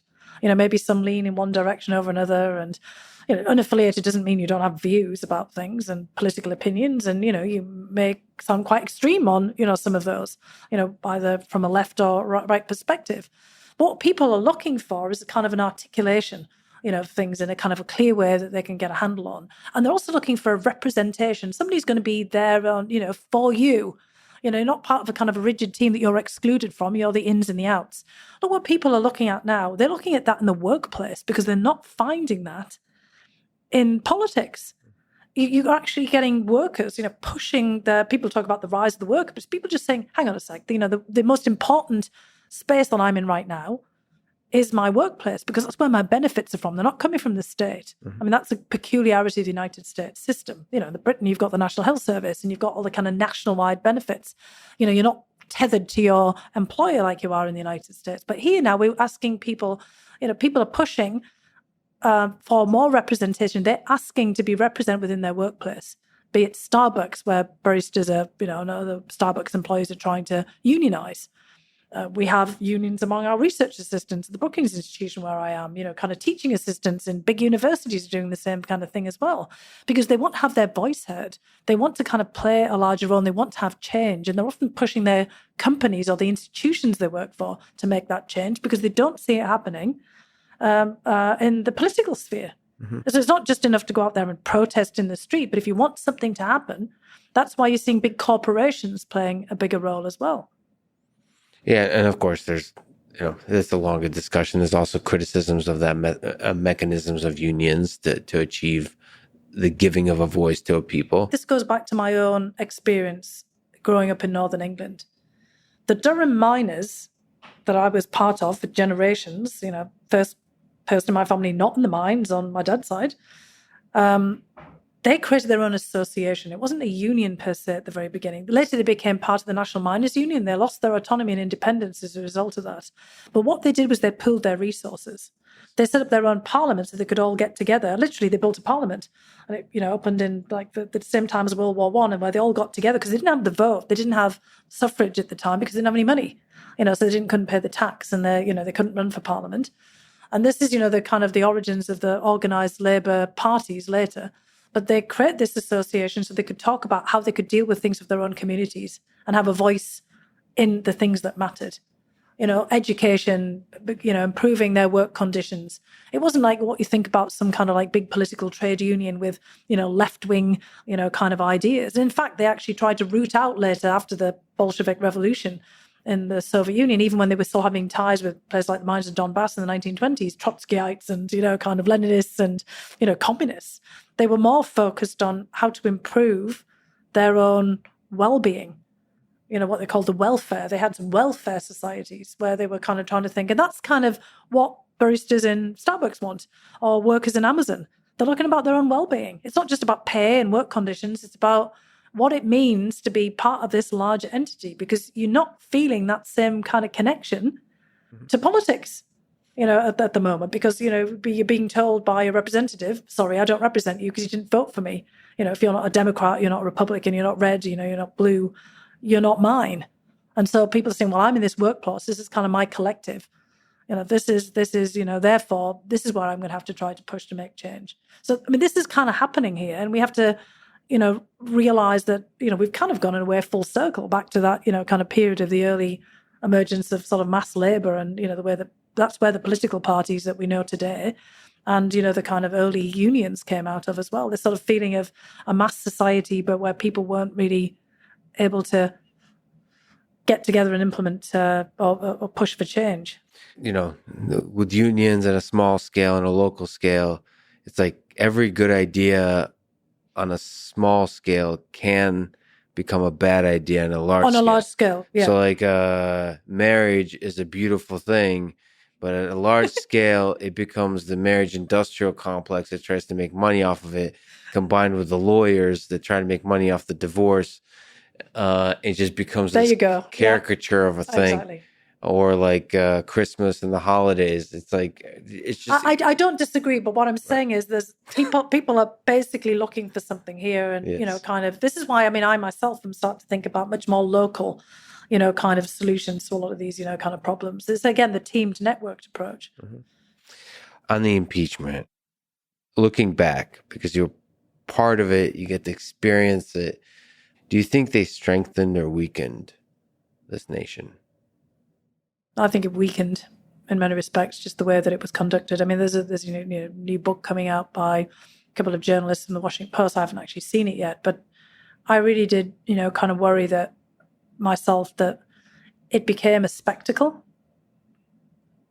And although it actually, I think, in many respects was important in terms of an exercise of civic responsibility and, gave people a big, massive lesson in civics. Everyone's kind of running out and looking up the whole process of impeachment and what that meant and congressional prerogatives. I was as well. I was, like running off myself and, trying to learn an enormous amount about it because I was in the middle of all of this. That it didn't ultimately show responsibility and accountability. And that in itself was weakened because on both sides, there was a lot of partisan politics. I think that there was a dereliction of duty in many respects. Especially I have to say on the part of Republican members of Congress who were, they should have been embracing, Congress's prerogatives. You could have, kind of basically done this in something of a different way. But the whole thing is because it was this larger atmosphere of polarized, well, not even polarized, but fractured politics. And I was deeply disappointed, I have to say, in many of the members of Congress on the Republican side. There's a lot of grandstanding that I really didn't like one bit on the Democratic side either. And not admitting to mistakes and, not kind of addressing head on, the fact that they'd, kind of been pushing for, Trump to be impeached and, talking about being an illegitimate president, kind of right from the very beginning. And that, as a result of that, a lot of people just saw this as kind of a continuation of, political games, coming out of the 2016 election. But on the Republican side, it was just a game. There was people I knew who were, basically, at one point, one of them winked at me. Mm-hmm. In the middle of this, kind of impeachment. It's just like, don't take this personally. This is... It's a game. This is a game. And I just thought, this isn't a game. And that's why I think that it, kind of weakened because, again, on the outside, it weakened us the whole process weakened us in the eyes of the world, because again, the United States was the gold standard. And I do think, I mean, again, in the terms of the larger population, although a lot of people did actually see the system, standing up, trying to do something to hold people account, but there still was that element of circus and a big political game and people being careless with the country. But I do think that the Democrats were the instigators of the circus. So it's perhaps subtle, but there's a different way you talk about issues or concerns about accountability when you care about your country, when you love your country, when you love the ideals, and when you versus when you just want to win and stick election. it to the other side. Stick it to the other agree. side. I agree. I mean, there were people who I actually thought managed that, that made it about the country rather than about themselves. But I guess there's no incentive to do that. Yeah, there were others who did a lot of grandstanding. Yeah. And that's another problem of our political incentive structures, that the kind of sense of accountability and responsibility tends to be personal. Whether people decide to do it or not, it's not institutional, if that makes sense. We've had a kind of a breakdown of that sense. Now, I took an oath of office, and I'm assuming that most of them did too. I had to be sworn in, when I took those positions. I took that seriously, but I already took an oath of citizenship. There's, presumably you did too, you kind of studied to become an American citizen. It's not something you take on lightly. And, so I felt this deep sense of responsibility all the time, which is why I went into the administration in the first place. I mean, I got a lot of flack for it because, I thought, well, look, I've been asked, and there's a real issue here after the Russian interference and, the whole influence operation in the 2016 elections. And I knew what was going on, and I should do something. If not me, then, okay, someone else will go and do it. But can I live with myself just sitting on the sidelines and criticizing what people are doing, and kind of, worrying about this? Or am I actually going to muck in there and, just go and do something? It's like seeing your house on fire and you see that, okay, this is pretty awful and dangerous, but I could go in there and do something. To clarify, the house on fire, meaning the cyber war that's going on, or cyber attacks, or cyber security. Well, in the 2016, when the Russians had interfered in the election, I mean, basically, this was a huge national security crisis. And our politics, we'd gone mad as a result of it. And in fact, we were making the situation worse. And I felt that I could, kind of, at the time, maybe I could do something here. I could try to clarify. I could, work with others who I knew in the government from previous stints in the government to push back against this and try to make sure it didn't happen again. And look, and I also didn't have this, mad, kind of crazy ideological view of Russia either. I mean, I knew the place, I knew the people. I've been studying it a long time. I'm quite calm about it. I don't take it personally. It's not kind of an extension of self. It's, something I've spent a long time trying to understand for myself, going back to that very beginning of why were the Russians trying to blow us up? There must be an explanation. There was a very complicated and complex explanation. It wasn't as simple as how it sounded. And also there's a long tail to 2016. Putin's perceptions, the kind of things that he thought were going on.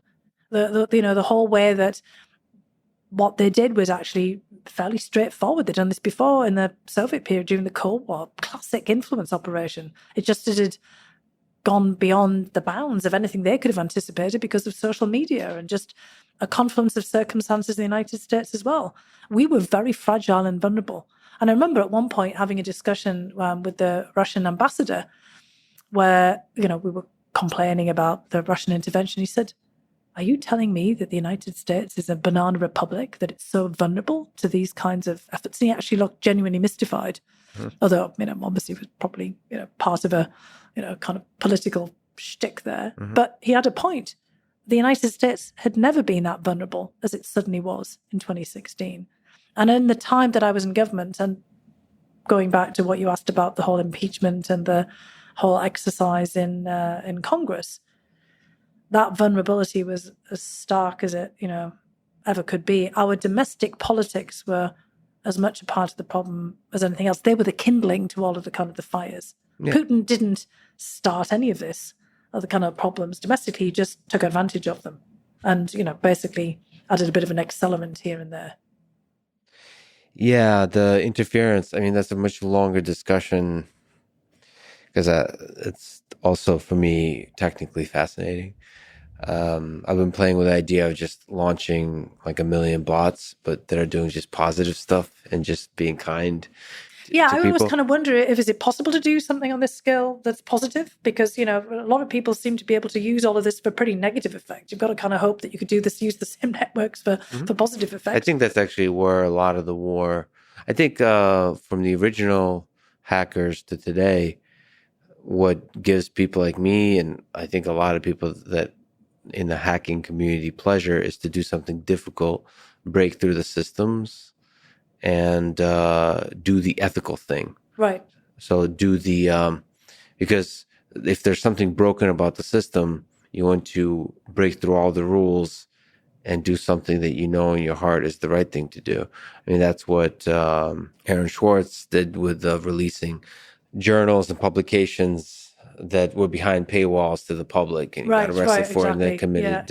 Yeah. But to me, it's fascinating because I maybe you can actually educate me, but I felt that the Russian interference in terms of social engineering, in terms of bots, all that kind of stuff, I feel like that was more used for political bickering than to actually understand the national security problem, because I would like to know the actual numbers involved in the influence. I would like to, I mean, obviously, hopefully, people now understand that better, that are trying to defend the national security of this country. But it felt like, for example, if I launch one bot and then just contact somebody at the New York Times saying I launched this one bot, they'll just say,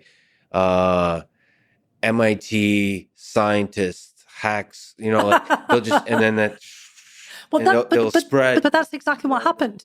It was, kind of, I think that, Putin and some of the people around him understood because, again, propaganda state, they spend an awful lot of time thinking about how you, basically put out your own content and how you get maximum effect through performance. Mm-hmm. Putin himself is a, political performance artist. I mean, Trump understood exactly the same thing. They were actually operating in parallel, not in collusion, but in parallel. Mm-hmm. Basically, Trump understood how to get lots of free airtime, how to get himself at the center of attention. Putin, did that through a kind of, I think, a less organic kind of way. He had a lot of people working around him. I mean, that's the old, Bolshevik agitprop and, kind of then the whole Soviet propaganda machine. And, Putin kind of growing up in that kind of environment and having, the kind of the Kremlin press office and all the kind of people around him, got kind of a massive machine, knew how that worked. I mean, they haven't done what the Chinese did in Russia, of blocking everything and having a big firewall. It was kind of putting out lots of content, getting into the, the sort of center of attention. Trump's doing the same kind of thing. And the Russians understood that, if you put a bit of things out there and then you call up the New York Times and people are going to run with it. And what they wanted was the perception that they had actually swayed the election. They loved it. This was the huge mistake of the Democrats and everything. I mean, I kept trying to push against this. Mm-hmm. No, they did not elect Donald Trump. Americans elected Donald Trump, and, the Electoral College was a key part. Vladimir Putin didn't make that up. And basically I also remember, at one point the Russian ambassador, talking to me about when we were doing the standard, here we are, we're lodging our complaint about the interference. He basically said, well, we didn't, kind of invent Comey and, basically the decision to reopen, Hillary Clinton's emails or, kind of Anthony Weiner and, kind of his, emails on his computer. And I was like, yeah, he's right. I mean, there were plenty of things in our own system that created chaos and tipped the election, not, kind of what the Russians did. But, it's obviously easier to blame the Russians and blame yourself when, things are kind of, or those random forces and those random factors, because people couldn't understand what had happened in 2016. There was no hanging chads like 2000 where there was, kind of a technical problem that actually, ended up with the intervention of the Supreme Court. There was, pure and simple, the Electoral College at work and a candidate that nobody had expected, including the Republicans in the primaries, to end up getting kind of elected or put forward in a different 2016, suddenly becoming the president. And they needed a meta explanation. It was much better to say Vladimir Putin had done it, and Vladimir Putin and, the Kremlin guys were like, oh my God, yeah, fantastic. Champagne corks popping. This is great. Our chaos agent. They knew they hadn't done it, but they'd love to take credit for it. And so, the very fact that other people couldn't explain these complex dynamics to themselves basically dovetails beautifully with Vladimir Putin's attempts to be the kind of the Kremlin gremlin in the system. And he's basically was taking advantage of that forevermore. And I wanted, to basically try to work with others to cut through that. And the thing is then, people lost faith in the integrity of the election system because people were out there, suggesting that the Russians had actually distorted the elections. People written books about that. They said, that they hacked the system when, they were trying to hack our minds. But again, we were the fertile soil for this. I mean, we know this from Russian history, the role of the Bolsheviks, the whole 1920s and 1930s with Stalin, the fellow travelers and the, socialist, international. I mean, the Russians and the Soviets have been at this for years about kind of pulling, kind of people along and into kind of a broader frame. But it didn't mean that they were influencing, directly the politics of countries, writ large. There are plenty of interventions. It's just that we were somehow, it was a confluence of events, a perfect storm. We were somehow exquisitely vulnerable because of things that we had done to ourselves. It was what Americans were doing to themselves that was the issue. You think that's the bigger threat than large-scale bot armies? Those can be a threat. Obviously, they do have an impact, but it's how people process information. It's kind of like the lack of critical thinking. I'm just not on the internet to that extent. I had to go looking for information. I'm not on social media. I'm in social media, but not by myself. Right. I don't put myself out there. I haven't got a Twitter feed. You don't have a Twitter one. Yeah, no. But there's one about Fiona Hill's cat, and I have all kinds of strange things. It's Fiona Hill's cat, which I kind of like. Occasionally have people send things to me. You have so many fans. It's hilarious. But what I try to do is just be really critical. I mean, my mom sends me stuff, and I'm like, what is this? It's just your own mother can be as much of an agent of misinformation as kind of Vladimir Putin. Oh yeah. I mean, we're all we all have to really think about what it is we're reading. There's one thing from my childhood that was really important to me, and I always think every kid in school should have this. My next door neighbor, who was he was actually very active in the Labour Party, and he was kind of really interested in the way that opinion shape people's political views. And he was Welsh. He was a native Welsh speaker. So, he was always trying to explore English and how, there was kind of the reach of, the English culture and, kind of, and how it was kind of shaping the way that people thought. And he used to read every single newspaper, from all the different spectrums, which was quite easy to do, back in the 70s and 80s because there weren't that many in the UK context. And every Sunday he would get all the different Sunday papers from all the different kind of ideological vantage points. And then when I got to be a teenager, he'd invite me to look at them with him because he was my godfather and he was just an incredible guy. And he was just super interesting and, kind of culturally, an outsider, always kind of looking in. And he basically ran through, what The Guardian looked at, The Observer, The Daily Mail, The Sun, kind of all of these, The Telegraph, all of these newspapers and how you could tell, their different vantage points. And of course, it's complicated to do that now. I mean, in this, incredibly extensive media space, I look at what it is that they're saying. And then I try to, read around it and then, look at what other people are saying and why they're saying it and who are they, what's their context. And that was kind of basically what I was taught to look at. And I think everybody should have that. And certainly that's something that people in politics that are in charge of directing policy should be doing. They should be. Not getting lost in the sort of the hysteria that can be created. Like it does seem that the American system somehow, not the political system, just humans love drama. We're very good. Like the Hunter Biden laptop story.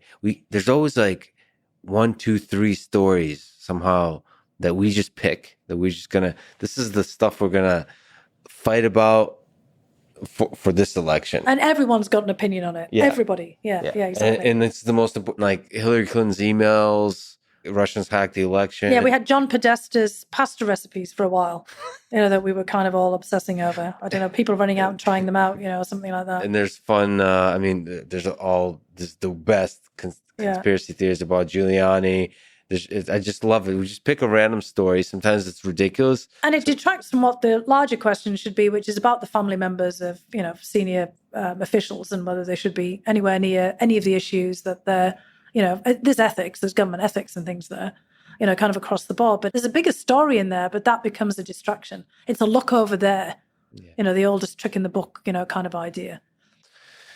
Yeah, so and politicians are really good at that because it detracts from the larger question, because every single member of Congress and, government official, their family should be nowhere near anything they're doing.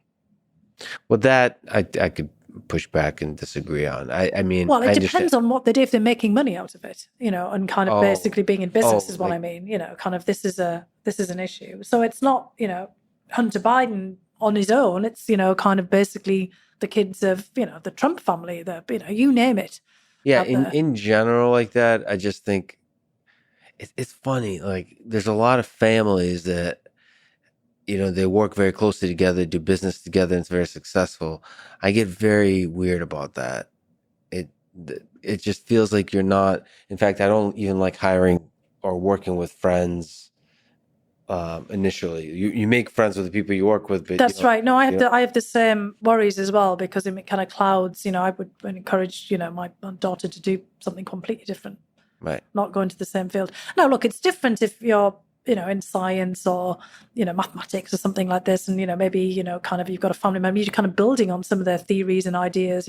If Albert Einstein had a kind of an offspring who was in mathematics and took, his father's thinking, further, that would be very different.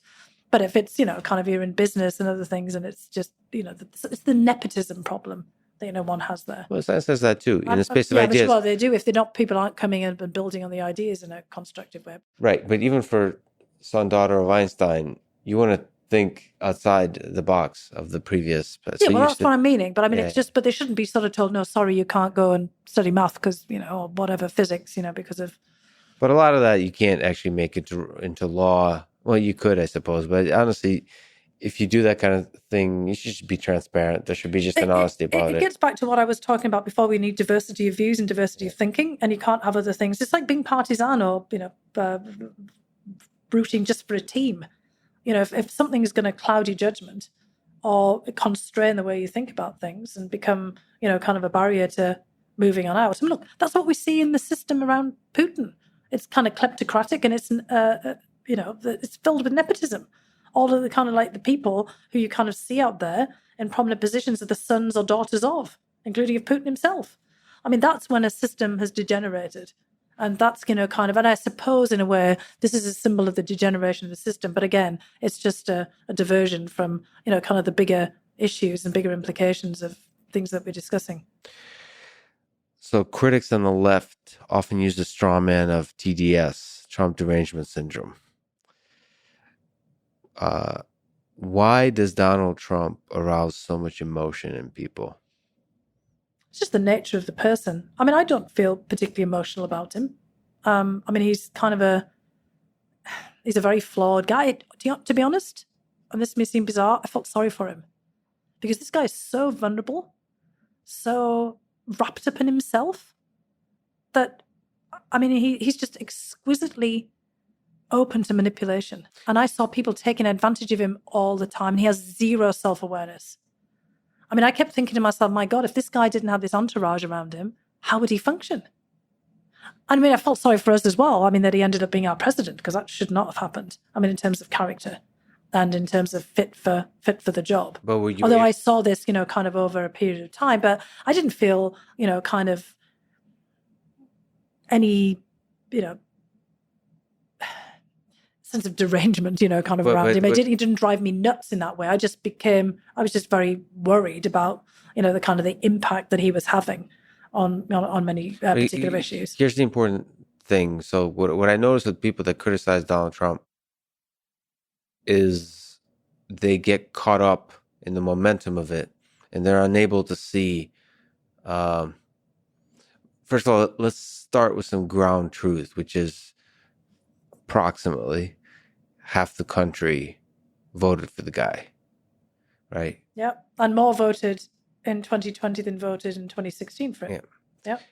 And I just feel like people don't load that in when they're And honestly a lot of those criticizing. people didn't vote for him and his personality, and often could, because I know a lot of people who voted for him first time and second time. Mm-hmm.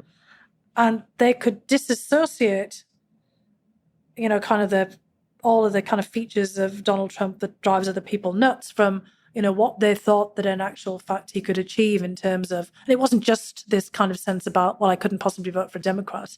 Sometimes it's just like, well, look, he shakes things up and we need things to be shaken up. And some people might have voted him for personality. See, this is what I'm yes, trying to tell you. some of them did as well, but I'm just saying that not all of them did either. Well, we don't know that data. That's the thing. But I can't say how much it is. I'm just saying anecdotally, I know people who voted for him because he's him, from the charisma, and others who voted because he's shaking things up and, he's keeping people on their toes and, kind of, we need that, idea. But the way to avoid Trump derangement syndrome, to me as a doctor, I'm sort of prescribing to the patients on this syndrome, this issue, is I feel like you have to empathize with the people. You have to imagine in your mind all the different strengths that the people who have voted for Donald Trump see, and really understand it, really feel it, like walk around with it, and then criticize. Like, I just feel like people get lost in this bubble of criticism in their own head. I don't forget like the tribe you're in or whatever. In their own head, they're not able to see like half this country that we're a part of voted for the person. Same with Biden. Half the country voted for the guy. The people that are criticizing Biden, and they're doing this. The way Biden is currently criticized is not based on policy. It's based on personal stuff, similar like to Trump. Yeah, no, it is. I mean, that's what people do. Look, I think part of that is, look, first of all, I want to say I completely agree with you about understanding where people are coming from. And I think it's very important for people to listen to other people and their views. I try to do that all the time, try to learn from that. Everybody's got a perspective and a context. We all live in a certain context. We're all living in history. Our own personal histories matter a lot, and also the larger context and the environment in which we're living in, and where we live, and who we live with, and, the kinds of lives that we lead as well. Those are all extraordinarily important. I know that from, myself. Everything, that I've done in my life has been shaped by where I came from, who I was, my family, and the way that we looked at things. You can't take yourself out of that. You can do it in some, like a science or something else, but, still your own views and maybe some of the ideas that you have in pursuing an experiment might have been shaped by your larger context, depending on what it is that you work on. But the other thing is the nature of the political system. The presidential election is like a personality contest, a beauty contest. It's like a kind of a referendum on, one person or another. It's kind of like what we see in Russia, honestly, with, Putin or not Putin, or Putin and Putin before. It's all about Putin. And, what do you think about Putin? It's not about what a president should be doing and, kind of what their policies are. That's kind of the bizarreness of the US political system. Look, we've just seen this happening in the United Kingdom. You've got this core of a couple of hundred thousand people in the Conservative Party who've just voted for, 3 leaders in a row. The rest of the country isn't. And they're just looking at, whether they like that personality and, what they say to them rather than what they're necessarily going to do for the country. Which is, kind of pretty absurd. And again, the presidency is a weird hybrid in the United States. We were talking before about it's the person who should be running the country. It's the chief executive or the prime minister in another setting. But we don't think of it like that. We often think about whether we like the guy or not, or, we'd like to hang out with him, or one of my younger relatives, when I said, so why did you vote for Trump? He said, well, he was great. He was funny. I went to his rallies. I got, all kind of charged up. And I said, could you see yourself voting for Biden? No, he's too old. And I said, well, he's only just a little bit, kind of older than Trump. Or he's, the same age as your grandma. Do you think your grandma's old? Oh, no, not at all. But it's just this kind of perception is boring, So there's people are actually sometimes, basically being, kind of motivated by just a feeling, kind of that kind of sense, because that's the sort of nature of the, the presidency. It's this kind of how you feel about yourself as an American, or how you feel about the country writ large, the kind of the symbol of the state. Look, in Britain, you had, Queen Elizabeth II, and everybody, seemed to, for the most part, not everyone, I guess, but most people respected her as a person, as a personality, as a kind of symbol of the state, even if they actually didn't really like the institution of the monarchy. There was something, kind of about that particular personality that you were able to, kind of relate to in that context. But in the United States, we've got all of that rolled into one: the head of state, the symbol of the state, the kind of queen, the king, the kind of idea, the chief executive, the kind of prime ministerial role, and then the commander-in-chief of the military. It's all things, kind of at once. But ultimately, for a lot of people, it's just how you feel about that person. Oh, I couldn't go vote for them because of this, or I couldn't vote for them because of that. And in 2016, Hillary Clinton actually did win the election in terms of the popular vote. Mm-hmm. So it wasn't that, kind of people wouldn't vote for a woman. I mean, more people voted for her on the popular level, not obviously, through the electoral college and the electoral college vote. So it wasn't just, gender or something like that, but it was an awful lot of things for people found Trump attractive because he was sticking up the big middle finger to the establishment. Mm-hmm. He's an anti-establishment change character. There was a lot of people voted for Barack Obama for the same reason and voted for Trump. We know that phenomenon. What was it, 11, 12% of people, so they could vote for some completely, totally different, radically different people because of that sort of sense of change and charisma. I mean, I had people who I knew voted for Trump, but would have voted for Obama again if he'd run again because they just liked the way that he spoke. They liked the way that, because they said, I mean, this is all my own anecdotal things. About one of my relatives said, I could listen to Obama all day, every day. I just loved the way he sounded. I loved the way he looked. I just like the whole thing about him. And then say about Trump, well, he was exciting. He was interesting. He was kind of like, whipping it up there. So there's this kind of feeling. We always say about, could you have a beer with this person? And a lot of people decide they couldn't have one with Hillary Clinton. And, maybe they could go off and have one with Barack Obama and with Donald Trump. They didn't want to have one with Joe Biden, for example. And remember, George W. Bush didn't drink, so he wouldn't have had a beer with him. He'd have gone out and got a soda or something with him. But, there's that kind of element of just that sort of personal connection in the way that the whole presidential election is set up. It's less about the parties. It's less about the platforms, and it's more about the person. Yeah, and picking one side and like sticking with your person, really like a sport team. Yeah, it is. Yeah. What do you think about Vladimir Putin, the man and the leader? Let's actually look at the full. You've written a lot about him, the recent Vladimir Putin, and the full context of his life. Let's zoom out and look at the last 20 plus years of his rule. In what ways has he been good for Russia? In what ways bad? Well, if you looked at the first couple of terms of his presidency, I think, on the overall ledger, you would have actually said that he made a lot of achievements from Russia. Now, there was, of course, the pretty black period of the war in Chechnya, but, he didn't start that. That was Boris Yeltsin. That was obviously a pretty catastrophic event. But if you look at then other parts of the ledger of what Putin was doing, from the 2000s, onwards, he stabilized the Russian economy, brought back, kind of confidence in the Russian economy and financial system. He built up a pretty impressive team of technocrats for everything, the central bank and the economics and, finance ministries, who, really got the country back into shape again and solvent, paid off all of the debts, and, really started to build the country back up again domestically. And, the first couple of terms, again, putting Chechnya, to one side, which is a little hard because, there was quite a lot of atrocities. And I have to say that, he was pretty involved in all of that because the FSB, which he'd headed previously, was in charge of wrapping up Chechnya. And it created, kind of a very strange sort of system of fealty, almost a feudal system in the kind of relationship between Putin at the top and Kadyrov in Chechnya. And there was quite a lot of distortions, kind of as a result of that in the way that the Russian Federation was run. A lot more of an emphasis on the security services, for example. But there was a lot of pragmatism, opening up the country for business, basically extending relationships. I would say that, by the end of those first couple of terms of Putin, Russians were living their best lives. There was a lot of opportunity for people. People's labor, was being paid for. They weren't being taxed. The taxes were coming out of the extractive industries. There was, kind of, I guess, a sense of much more political pluralism. It wasn't the kind of the chaos of the Yeltsin period. and then you see a shift. And it's pretty much when he comes back into power again in 2011, 2012. And that's when we see a kind of a different phase emerging. And, part of it is the larger international environment where Putin himself has become kind of convinced that the United States is out to get him. And part of it goes back to the decision on the part of the United States to invade Iraq in 2003.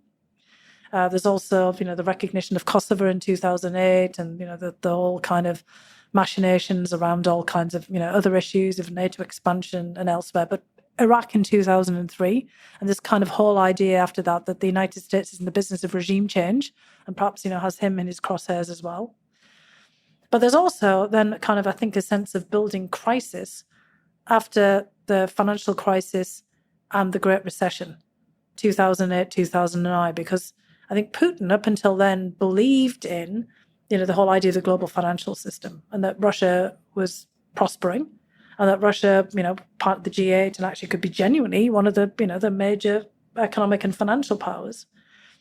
And then suddenly he realizes that the West is incompetent, that, we totally had mismanaged the economy of our own, the financial crash in the United States, the kind of blowing up of the housing bubble, and that we were feckless, and that had global reverberations. And he's prime minister, of course, in this kind of period. But then, and I think that kind of compels him to kind of come back into the presidency and try to kind of take things under control again in 2011, 2012. And after that, he goes into kind of a much more sort of focused role where he sees the United States as a bigger problem. And he also, starts to, kind of focus on also the domestic environment, because his return to the presidency is met by protests. And he genuinely seems to believe, because again, this is very similar to belief here in the United States that Donald Trump couldn't possibly be elected by Americans. There somehow was some kind of external interference because the Russians interfered and had an impact.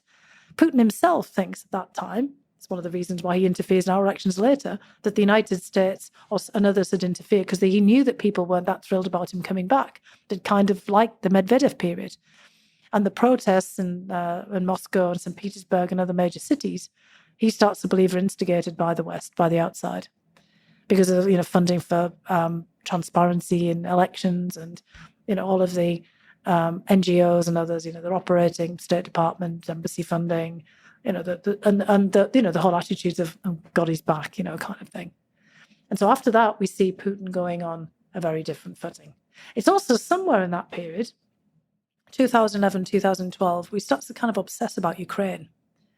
And he's always, I think, been kind of steeped in that whole view of Russian history. I mean, I heard at that time I've written about this and many of the things that, I've written about Putin, that in that same time frame, I'm going to all these conferences in Russia where Putin is and Peskov, his press secretary, and they talk about him reading Russian history. And I think it's in this kind of period that he formulates this idea of the necessity of reconstituting the Russian world, the Russian Empire. He's obviously been very interested in this. He's always said, of course, that the collapse of the Soviet Union was the great catastrophe of the 20th century, but also the collapse of the Russian Empire before it. And he starts to be critical about Lenin and the Bolsheviks, and he starts to do all this talking about Ukraine as the same country, Ukrainians and Russians being one and the same.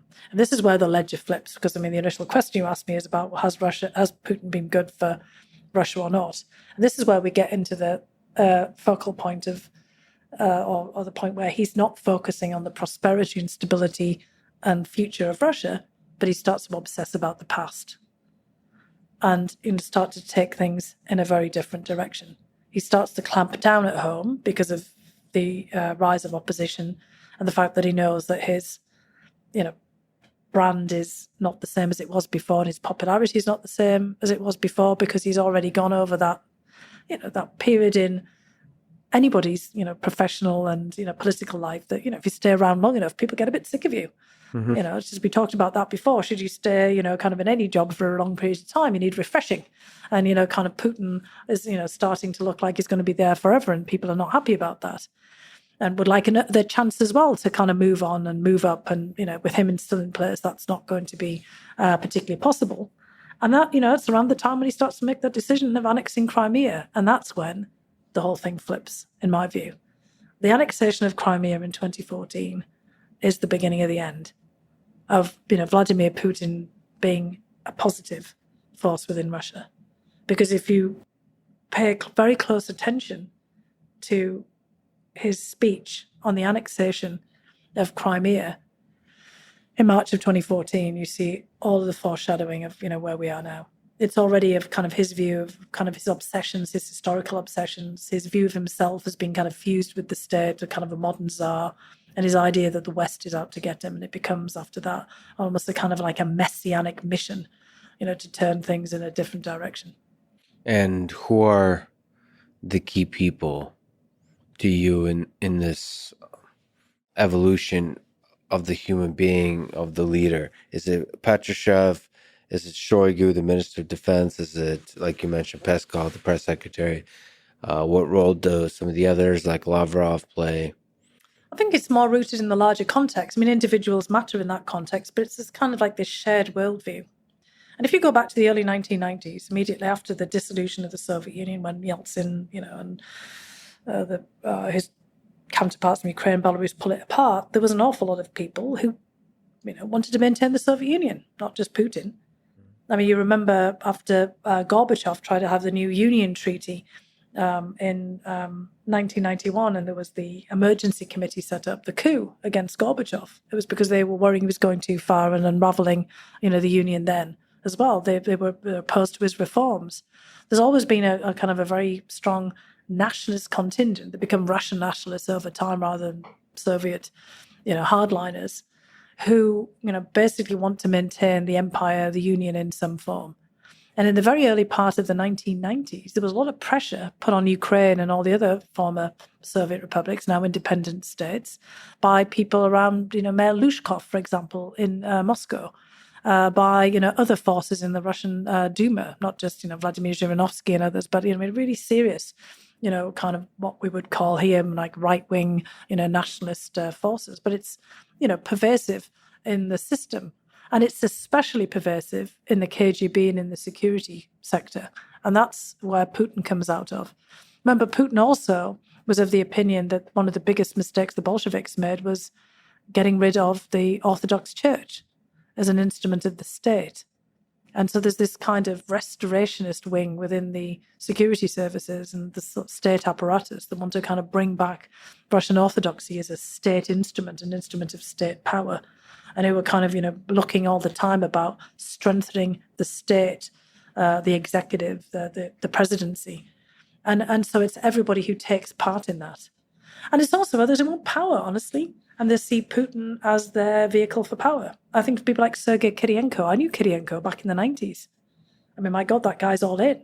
Or like Dmitry Medvedev, who was, a warmer, fuzzier version of Putin. Certainly had a totally different perspective, wasn't it, in the KGB. Did you say warmer, fuzzier version? A warmer, version? fuzzier version, yeah. I mean, he's kind of like, he was literally a warm personality. I don't know if you watched him during the September 30th annexation. The guy had all kinds of facial twitches and looked so rigid and stiff that he looks like he might implode.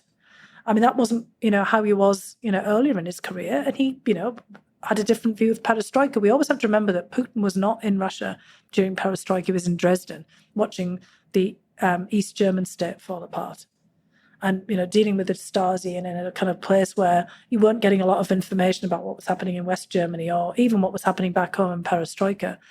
And he has that kind of group of people around him, the Patrushevs and Bortnikovs and others, and Sergei Ivanov and others, from, the different configurations of his administration, who have come out of that same kind of mindset and are kind of, wanting to sort of put everything back together again. So there's a lot of enablers, there's a lot of, power seekers, and there are a lot of people who, think the same as him as well. He is a man of his times, a man of his context.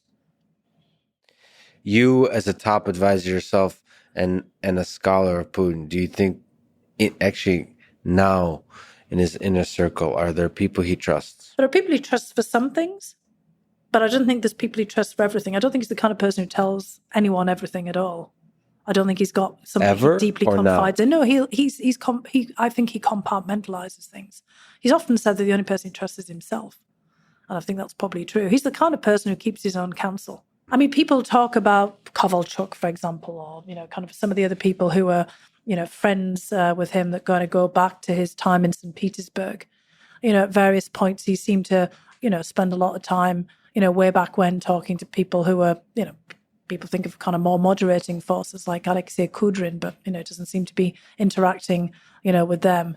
There are obviously aspects of his personal life. Does he speak to his daughters? Does he, speak to, kind of lovers, kind of in a way people speculate about, kind of who might he confide in. But I would greatly doubt that he would have deep political discussions with them. He's a very guarded, very careful person. What about sources of information then? So trust a deep understanding about military strategies with for certain conflicts, like the war in Ukraine, or even special subsets of the war in Ukraine, or any kind of military operations, getting clear information. He's deeply suspicious, of people and of information. Mm-hmm. And I think, part of the problems that, we see with Putin now, I've come from isolation during COVID. I'm really convinced that, like many of us, a lot of Putin's views have hardened, and the way that he looks at the world have been shadowed in very dark ways by the experience of this pandemic. Obviously he was in a bubble, different kind of bubble from most of us. Most of us are not in bubbles with multiple, kind of palaces and, the kind of the Kremlin. But, we've seen, so much, it's obviously a lot of this is staged, that isolation, they're kind of making it very clear that he's the czar, the guy who is in charge, making all the decisions, one end of a table and everybody else is at the other end. But, it's very difficult then to bring, information to him in that way. He used to have a lot of information bundled for him in the old days by the presidential administration. I know that because it was a lot more open in the past. And I've had a lot of meetings with people in the presidential administration who brought outside, would say all source information, for him, and, kind of funneled in information from different think tanks and, different viewpoints, and maybe a kind of more eclectic, diversified set of information. He would meet with people. You've heard all the stories about where he had once called up Masha Gessen, and had to, come in, obviously a very different character as a journalist and a critic. We've heard about Venedictov from Echo Moskvy, the radio program, the editor, who Putin would, talk to and consult with. He'd reach out. People like Lyudmila Alexeyeva, for example, the head of Memorial, he had some respect for her and would, sometimes just, talk to her, for example. All of that seems to have come to a halt. And I think a lot of us worry, us who, watch Putin, about what kind of information is he getting? Is it just the information that he's seeking and gathering himself that fits into his worldview and his framework? We're all guilty of that, of looking for things. It gets to our social media preferences. Are people just bringing to him things that they think he wants to hear, like the algorithm, kind of like the Kremlin working in that regard? Or is he himself, tapping into source of information that he absolutely wants? And remember, he is not a military guy. He's an operative, and he was sort of trained in operations and, contingency planning. Sergei Shoigu, the defense minister, as a civil engineer, was the former minister of emergencies. He wasn't a military planner. Somebody like Gerasimov, the head of the chiefs of staff, maybe a military guy, in this, case from the army, but he's also somebody who's in a different part of the chain of command. He's not somebody who would spontaneously start, telling Putin things. And Putin, comes out of the FSB, out of the KGB of the Soviet era, and he knows the way that, intelligence gets filtered and works. He's probably somebody who wants to consume raw intelligence. He doesn't probably want to hear anybody else's analysis. And he's thrived in the past of, picking things up from people. I've taken part in all of these meetings with him, gone for hours, because he's just collecting. He's collecting information. He's sussing people out. He wants to know the questions they ask. He learns something about the questions that people ask, the way that they ask them. So he's kind of soliciting information himself. And if he's cut off from that information, because of circumstances, then, how is he formulating things in his head? And again, you can't get into his head, but you can understand the context in which he's operating. And that's where you worry, because he clearly made this decision to invade Ukraine behind the back of most of his security establishment. You think so? Oh, I think it's pretty apparent. What would the security establishment? What would be the Well, that would advice? be the larger, thinking the funneling in information from the presidential administration, from the National Security Council. It looks like, he made that decision with a handful of people. And then, having worked in these kinds of environments, and it's not that dissimilar, you filter information up. So think about, you and I are talking for hours here. If you were my, basically, senior official and I'm your briefer, I might only get 20 minutes with you. And you might be just like, looking at your watch the whole time and thinking, hang on a second, I've got to go and I've got this meeting and I've got that meeting. And yeah, your point. Mm-hmm. You're not going to wait there. So I give this long explanation. I've got to get to the point. And then I've got to then choose for myself, what's the information I'm going to impart to you? Out of the 20 things that I think are important, okay, I've got 20 minutes. Maybe I only suddenly get 2 minutes. Maybe, you get called out and somebody, kind of interrupts. Something happens. I'm going to get 1 minute, 2 minutes. Yeah. I mean, I once remember I had to give a presentation when I was in government. It's too real. To Henry Kissinger, for that Defense Policy Board. And we planned bloody weeks on this thing. PowerPoints were created, teams of people were brought together. And, people were practicing this. We had all these, different people there. And I said, look, Henry Kissinger's an academic and a former professor. And, I happen to, I've got to watch him in action. He's going to 5 seconds in, if we're lucky we get that far, ask us a question and just throw off our entire presentation. What is it that we want to convey? And that's exactly what happened. Mm-hmm. And then, people aren't really prepared what they wanted to convey. And they'd prepared a nice sort of fulsome, PowerPoint-like approach. We never even got there. Yeah. And so God knows what, he took away from it at the end of it. And that's, think about Putin. He's going to be kind of impatient. He's, we see the televised things where he, kind of sits at a table, a bit like, people won't necessarily see us here. And he puts his hands on the table and he looks across at the person and he says, so, tell me, what's the main things I need to know? And of course, the person's mind probably goes blank, with the kind of the thought of like, oh God, what's the main thing? Yeah. And they go and they start, well, Vladimir Vladimirovich. And, they start the kind of, they're revving up, to get to the point, and then he cuts them off. So you think about that, and then you think about, well, what information has he got? And then how does he process it? And is he suspicious of it? Does he not believe it? And what inside of his own history then, leads him to make one judgment over another? He clearly thought the Ukrainians would fall apart in 5 seconds.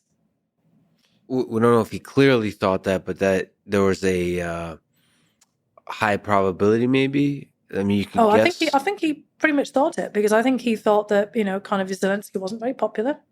There was an awful lot of, pro-Russian sentiment in whatever way he thinks that is, because people have Russian speakers, and that, they're kind of, in polling, they expressed affinity with Russia. I mean, certainly in Crimea, that worked out because a majority of the population had, higher sentiments or feelings of affinity with Russia. And, obviously, that kind of, they got traction there. But it's more complicated. We talked about Donbas before, about being a kind of melting pot when, they tried the same thing in Donbas, Donetsk and Luhansk, as they tried in Crimea in 2014, didn't kind of pan out. In fact, a whole war broke out. They tried, to kind of in, many of the major cities that are now under attack, including Odessa, to kind of foment, pro-Russian movements, and they completely and utterly fell apart. So Putin was thinking, I'm pretty sure based on polling and the FSB having infiltrated, an awful lot of the Ukrainian hierarchies, we're now seeing is quite apparent with so many of the dismissals in Ukraine. He was pretty sure that, kind of he would get traction, and that it would be like 1956 in Hungary or 1968 in Czechoslovakia. Remember, he comes out of the Andropov levy, as it's called, a kind of cohort of people who come into the KGB under Yuri Andropov. And Yuri Andropov has presided over a lot of these anti-dissident, kind of movements inside of Russia itself, and how you suppress opposition, but also over, how you deal with, kind of the uprisings in, Czechoslovakia and Hungary. And there's all these lessons from this that, you can put everything back in the box. And yeah, there might be a bit of violence and a bit of fighting, but ultimately you think you've got the political figures and you decapitate the opposition. So they thought Zelensky would run away. Yanukovych ran away, but, that was kind of a bit, sort of a different set of circumstances. And they thought that all of the local governments would, kind of capitulate because they had enough Russians, in inverted commas, in there. Again, mistaking language and, kind of positive affinity towards Russia for identity or how people would react in the time, and not understanding people's, linkages and, kind of importance of place, the way that people feel about who they are in a certain set of circumstance and a place.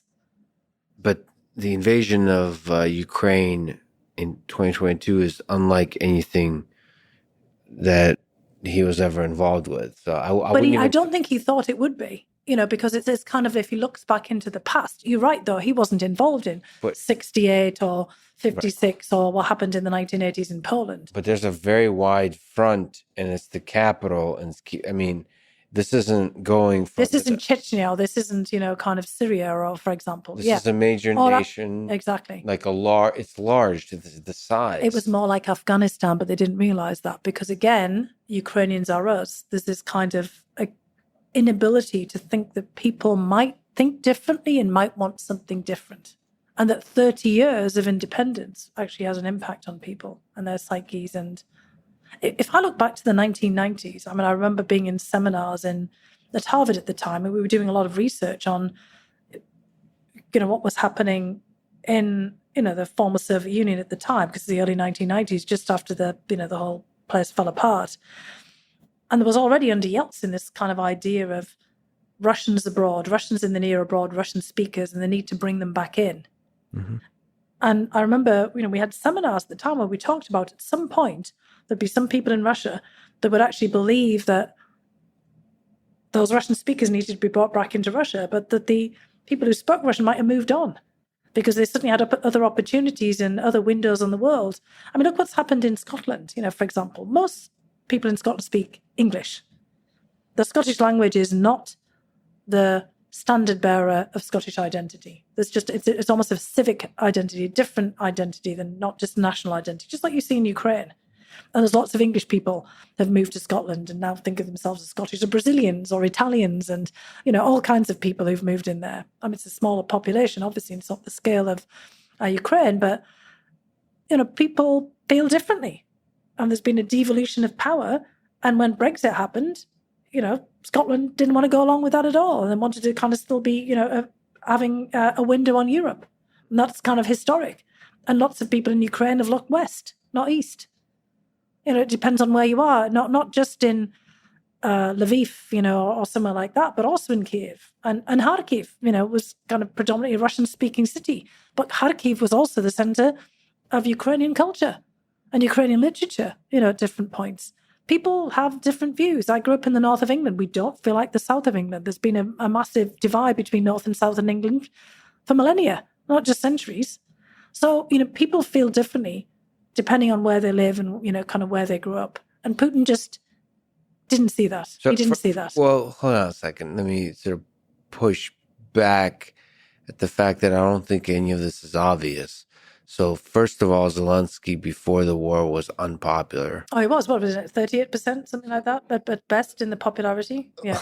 Let me sort of make the case that the calculation here is very difficult. If you were to poll every citizen of Ukraine and ask them, what do you think happens if Russia invades? Just like actually put each individual Ukrainian in a one-on-one meeting with Putin and say, what do you think happens?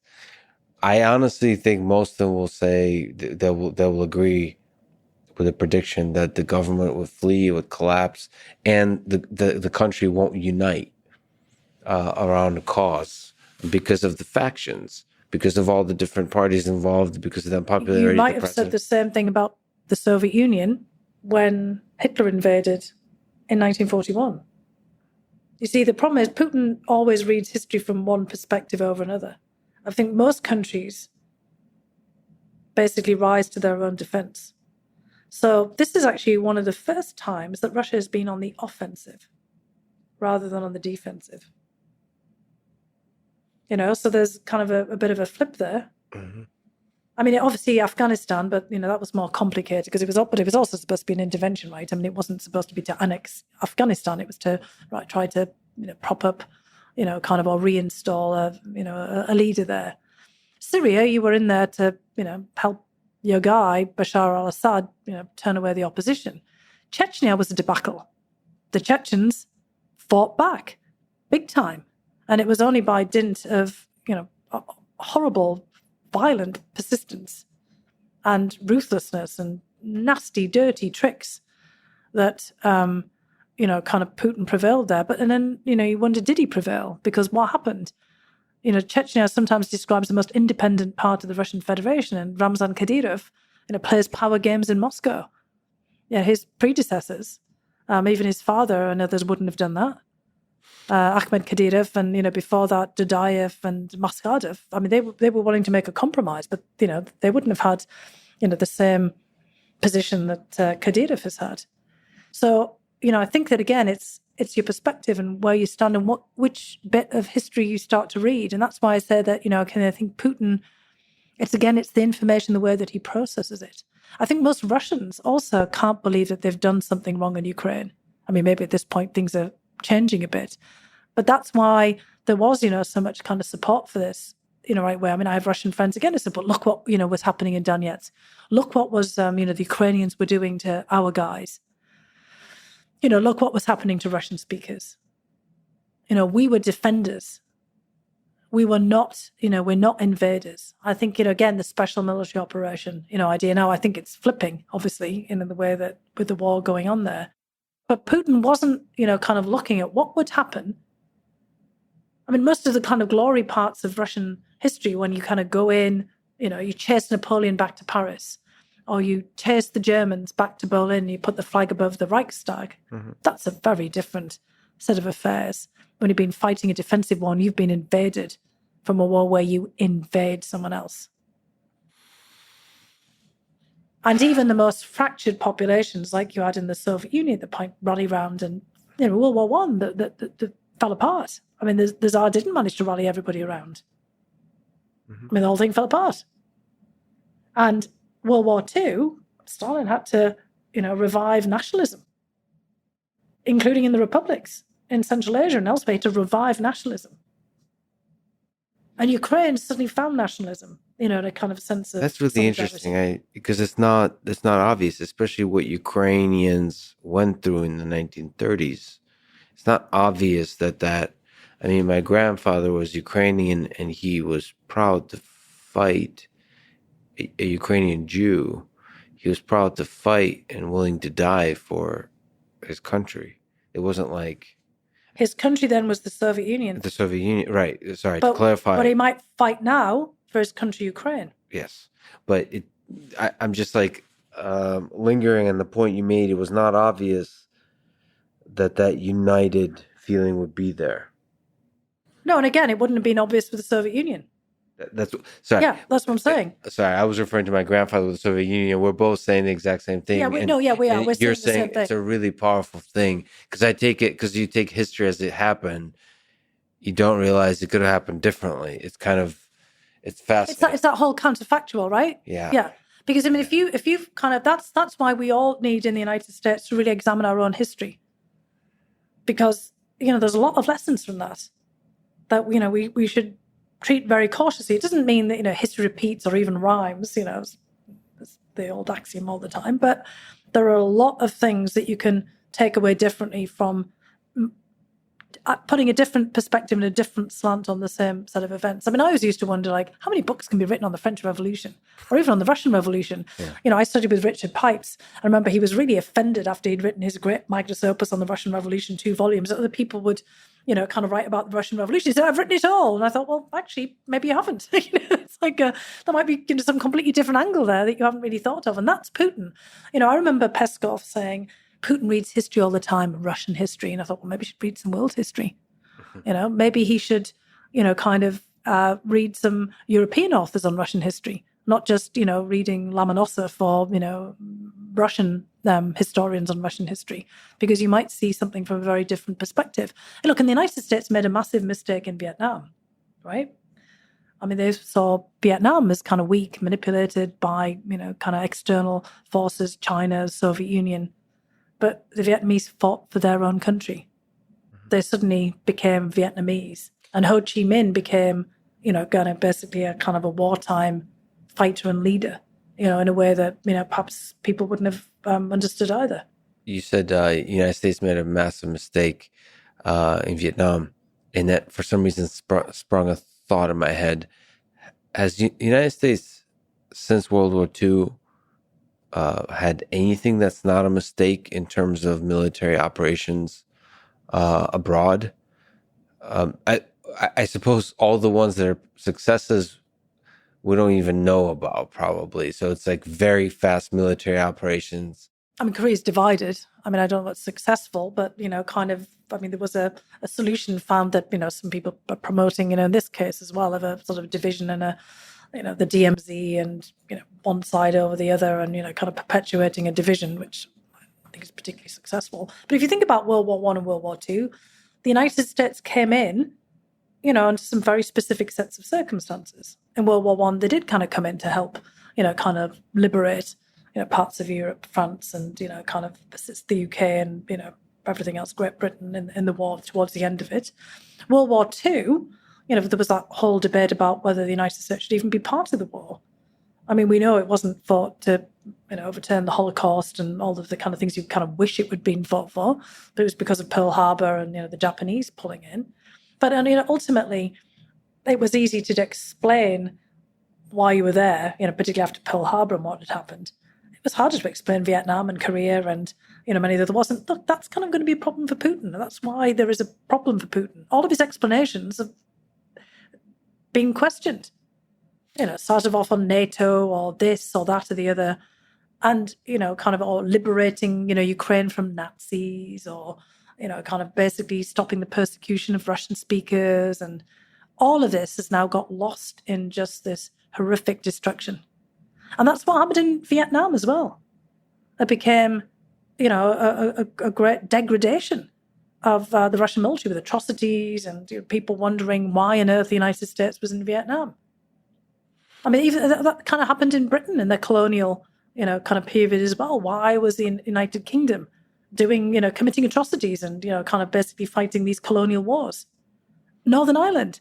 Why was the United Kingdom still, kind of militarily occupying Ireland, Cyprus? There's all kinds of, instances where we look at this thing. Because what Russia is doing now, Putin is trying to occupy another country, irrespective of, kind of the historical linkages and, the kind of the larger meta-narratives that he's trying to put forward there. What role did the United States play in the lead up and the actual invasion of Ukraine by Russia? A lot of people say that, I mean, obviously, Vladimir Putin says that part of the reason the invasion had to happen is because of security concerns over the expansion of NATO. And there is a lot of people that say that this was provoked by NATO. Do you think there's some legitimacy to that case? Look, I think the whole situation here is very complicated, and you have to take a much longer view than, what happened in, 2008 with the open door for Ukraine and Georgia, which actually, by the way, I thought was a strategic blunder, just to be very clear, because there wasn't any kind of thinking through about what the implications of that would be and, what it actually would mean for Ukraine's security. And also bearing in mind what, Putin had already said about NATO expansion. They came on the wake of the recognition by the United States pretty unilaterally of Kosovo. And it also comes in the wake of what I mentioned before, the invasion of Iraq, which really becomes very important for understanding Putin's psyche. So I think, we have to go back, much further than it's not just talking about kind of NATO and what that means. NATO is part of the whole package of Ukraine going in a different direction from Russia, just as so is the European Union. Remember, the annexation of Crimea comes after Ukraine has sought an association agreement with the European Union, not with NATO at that particular point, even though, the EU on the common security and defence policy basically has all kinds of connections with NATO at, various different levels in European security front. It was all about Europe and going on a different economic and political and ultimately legal path, because if you have an association agreement, eventually you get into the acquis communautaire, and it just transforms the country completely, and Ukraine is no longer the Ukraine of the Soviet period or the Russian Empire period. It becomes, on a different trajectory, like Czech Republic, Slovakia, Poland, another country. It becomes a different place. It moves into a different space, and that's part of it. But if you go back again to the period at the very beginning of the 1990s, after the dissolution of the Soviet Union, well, there's no discussion about NATO at that point and NATO enlargement. There is a lot of pressure, again, as I've said before, by nationalist elements on Ukraine trying to bring it back in the fold and wanting to make what was then, this mechanism for divorce more of a mechanism for remarriage, the Commonwealth of Independent States.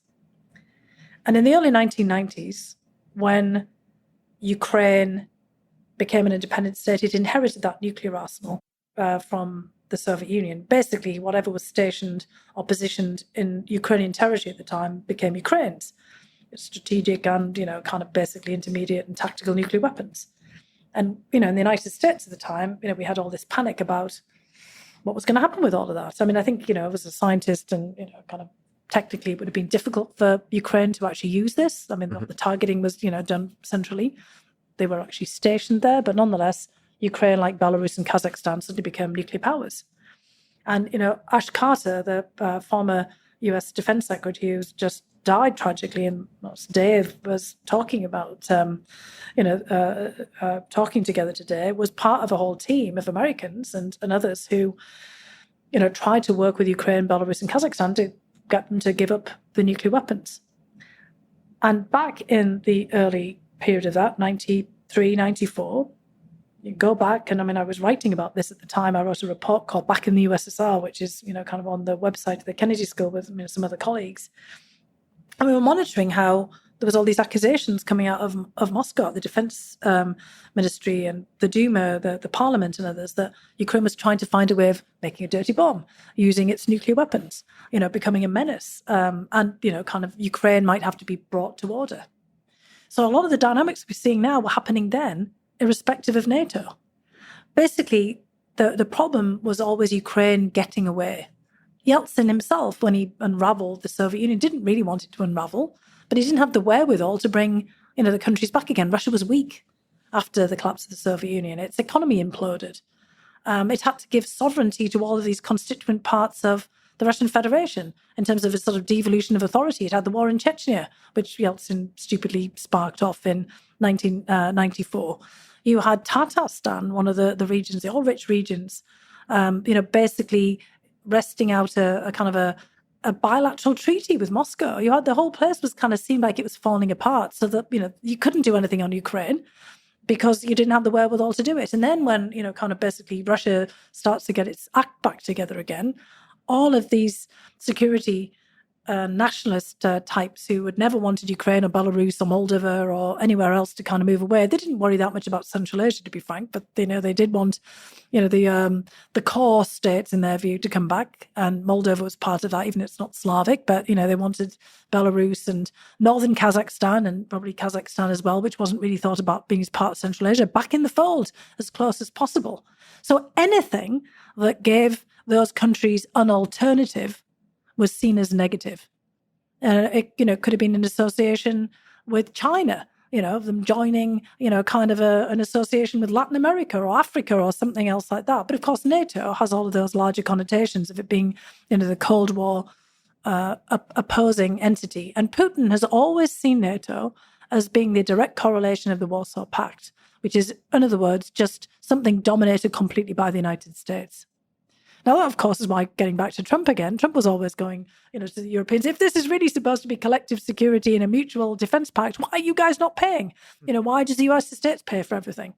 But, NATO was actually conceived as collective defense, mutual security.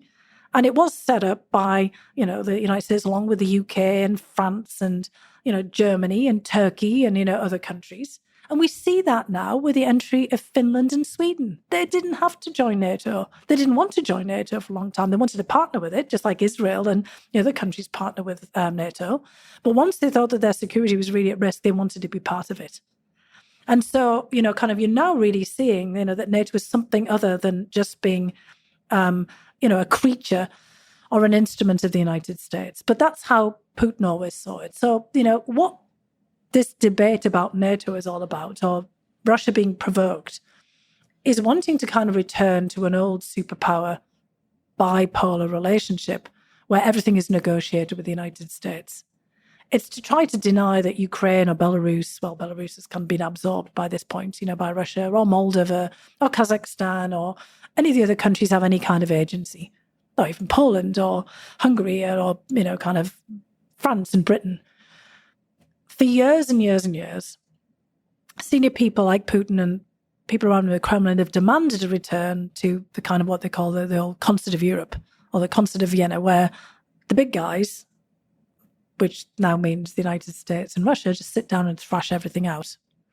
And so, Putin, by saying, look, it was provoked, it's the United States, it's NATO, it's a proxy war, or it's this or it's that, or this is going to be a nuclear confrontation. It's like the Cuban Missile Crisis, or it's the Euro Missile Crisis. It's basically just saying, I want to go back to when the Soviet Union and the United States worked things out. I want to go back to the whole, period of the 1980s when Gorbachev and Reagan just kind of got together and figured things out. Or, even better, back to Yalta, Potsdam and Tehran and the big, meetings at the end of World War II where we resolved the whole future security. We've had a war, we've had the Cold War. Now we've got another war. We've got a real war, hot war. We've got a war in Ukraine. It should be the United States and Russia that sort this out. So this is where we see the United States waffling about as well, trying to kind of figure out how to handle this, because it has to be handled in a way that Ukraine has agency. Because if Ukraine doesn't have agency, then nobody else has agency either. Nobody else has any kind of decision-making power. And, we have an environment in which Putin thinks that there's only really three players. There's the United States and Russia and China. And maybe occasionally it might be India and perhaps Brazil or some other, South Africa or some other country, like maybe the BRICS at some point. But, ultimately, it's like the old days. Big powers resolve everything. And so this war is also about Russia's right, Putin's right, to determine things, strong man to strong man, big country to big country, and, determine, where things happen next. That's why he's talking about things being provoked and it's being the United States' fault. But aren't there parts of the United States establishment that likes that kind of three-party view of the world? Oh, there's always going to be people who like that approach. Of course there is. But then they don't necessarily dominate. That's the kind of thing that people kind of think about. Putin can, read, all the various articles and hear the kind of pronouncements of people. But, this gets back to, the way that the United States operates. Putin saw that, Trump wanted to have a, top-down, vertical of power. And other presidents have wanted to have that. But the United States is a pretty messy place. And we have all kinds of different viewpoints. Now, of course, we know that in Russia, everything, even criticism of the Kremlin, is usually fairly orchestrated, usually to kind of flesh out, what people think about things. When we had these hardliners saying, we needed more destruction of Ukraine, not less, and that, the army wasn't doing enough, it was in many respects, kind of encouraged by the Kremlin, to see how people would react to that. To kind of actually create a constituency for, being more ruthless than you had before because, they wanted to clamp down. In the United States, I can say whatever I want. It doesn't mean that I'm speaking on behalf of the White House. And, even if I have been an advisor to this president, that president and the other, it doesn't mean I'm, basically speaking on behalf of the US government. But there's kind of always an assumption from the Russians that, when people say this and people do advocate one thing or over another, that they're, it's operating. There's a lot of mirror imaging, thinking that, we're operating in the same kind of way. So yes, there are, of course, constituencies who think like that and would love it, to be back to that. And there are many people out there with their own peace plans. All kinds of people, out there trying to push this. There does seem to be the engine of the military-industrial complex seems to give some fuel to the hawks, and they seem to create momentum in government. Yeah, but other people do too. There's always, kind of a checks. Again. You believe in the tension of ideas. I think there is a lot of tension. I've seen it. I've seen it inside of the government now, and people can push back. And that's why I speak out and I try to lay it out so that everybody can, kind of figure it out for themselves. I say the same to you as I say to everybody. This is how I see the situation. And, this is, how we can analyze it here. Now, look, do I think that we've handled, the whole Russia account, for years? Well, no, we haven't. We've taken our eyes off the ball many times. We've failed to understand the way that people like Putin think.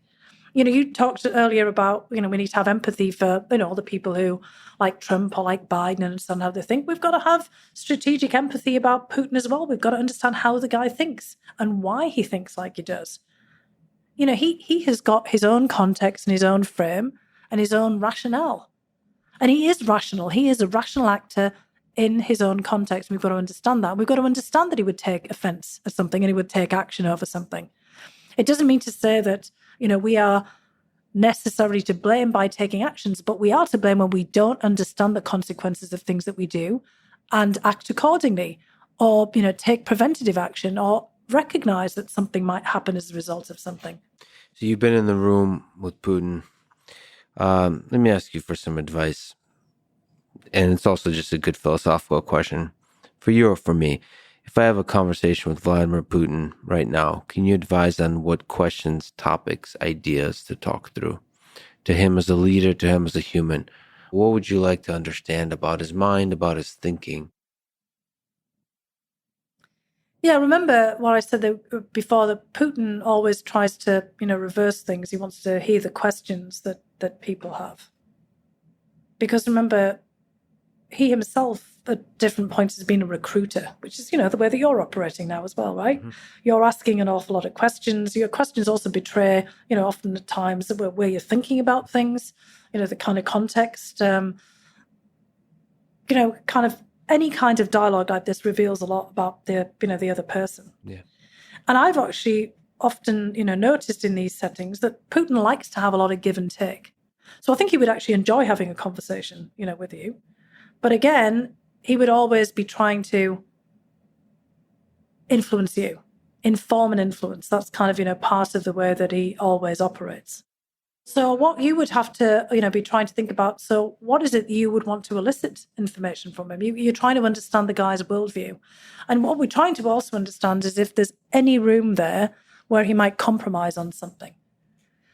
So if your goal was to go in there, to talk about Ukraine at this particular moment, I mean, one of the problems that I've often seen in the sort of the meetings that we've had with Putin, it just ends up in sort of mutual recriminations.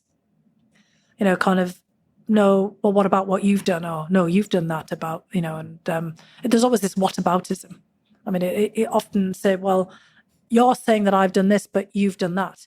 The United States invaded Iraq. What's the difference between, what I'm doing and all of the things that you've been doing here?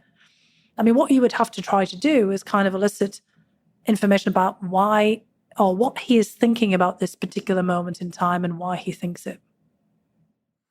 Yeah, the whataboutism is a failure case. I think that shows from all the interviews I've seen that with him, that just shows that he doesn't trust the person on the other side. No, he doesn't. Right, but I'm not cynical like people. They seem to think he's some kind of KGB agent that doesn't trust anybody. I disagree. I think everybody's human. And from my perspective, I'm worried about what I've seen is I think whether it's COVID, whether it's other aspects that I'm not aware of leading up to the invasion, he seems to be less willing to have charismatic back and forth dialogue. Yeah, an open discussion. Actually, I said, you asked me before about, that issue of trust, and he often says he only trusts himself. And I said, he's often, distrustful of people, but he does trust some people for certain things where he knows it's within their competence. Yeah. So he has people he trusts to do things because, he knows they'll do them and he knows that they'll do them well, which is why, he has his, old buddies from, St. Petersburg, because he's known them for a very long time and he knows that they won't, try to pull a fast one over him, but he also knows their strengths and their weaknesses and what they can be trusted to do. I mean, he's learning that, some of the people in the military that he, thought were competent or people on other things are not, right? And he tends to actually have a lot of loyalty to people as well. Mm-hmm. Or he also kind of thinks it's best to keep them inside the tent than outside. And he moves them around. He kind of, he gives them multiple chances to redeem themselves. If they don't, it's not like he has him done in. I mean, yeah, there is a lot of that in the system. But are the people that he's worked with for a long time, he moves them around to something else, perhaps where they can do less harm. Although, we've often see that he has quite a small cadre of people that he's reliant on, and often, they're not up to the task, which is kind of what's happening here. But he also, in the past, has been more straightforward, just like you were saying here, more pragmatic. And I think, if you were engaged with him in Russian, where you're literally speaking the same language, because there's so much lost in translation. Right. I used to jump out my skin listening to some of the phone calls because, the way that they kind of relayed, with an interpreter. Oh, because you're listening to the translation? No, because I'm listening to the Russian and the translation, and which the is translation. happening, in real time. And having been at a translators institute is really difficult. Yeah. Look, an interpreters are trained in the moment to do something, the synchrony perivod, the synchronized or the real-time translation. Mm-hmm. So translation is an art as well as a skill. Mm-hmm. If you're doing simultaneous translation, that's the word in English, synchrony perivod in Russian, you're kind of focused in the moment on the fragments of the discussion and trying to render it as accurately as you possibly can. And when you come out of that, you can't relay the entire conversation. Mm-hmm. And often, what translators do is they take this little shorthand note like journalists do. And afterwards, they've just been caught up in the moment and they haven't got the big picture. Consecutive translation is different. Kind of you're trying to convey the whole mood of like big chunks of dialogue that have already been there. But, sometimes you might not get that right either. And it breaks up the flow of the discussion. That's terrible. And often it's, the kind of the person who translates, it's different. Some of our best translators are women. But, hearing a woman's voice, translating a guy who has a particular guy's way of speaking, mm-hmm. and a macho way of speaking and a crude way of speaking, mm-hmm. Be that Putin, or I've seen that happen with Erdogan, the president of Turkey, and it gets translated by a much more refined, female speaker. You've just lost the whole thing. And, many of the translators on the Russian side are not competent in English in the way that you would hope they are. It's not just that they're not native speakers. They're just not trained to the same high standards they used to be in the past. Yes. And you lose the nuance, you lose the feel. You almost need, kind of the interpretive actor, doing, the kind of the interpretation for that. You need to match it as much as you can in the way that you do voiceovers in film. The best way to talk to Putin is one-on-one in his own language. I mean, I have a really great friend here who is one of the best interpreters of Putin. Is often asked by the media to interpret for him. He does he was at the institute that I was at. I mean, I know him from that kind of period.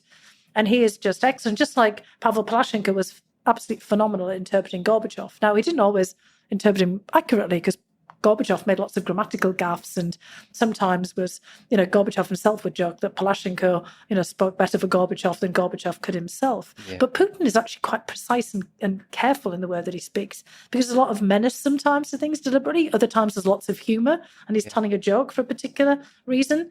And a lot of it is, he actually uses the richness of the Russian language and the crudity of language that can't be conveyed in English. But also facial expressions. Yeah, facial expressions, body language, the way that he sits back in the chair and slouches, the kind of the way that he makes fun of people, and he, kind of uses irony. Just some of it is just lost, and it needs to be conveyed. The depth of humor and wit. I've met quite a few like political leaders like that and to speak only Russian when I was traveling in Ukraine. I don't know how you translate that. I think it's almost the other person that reminds me like that a little bit is Obama.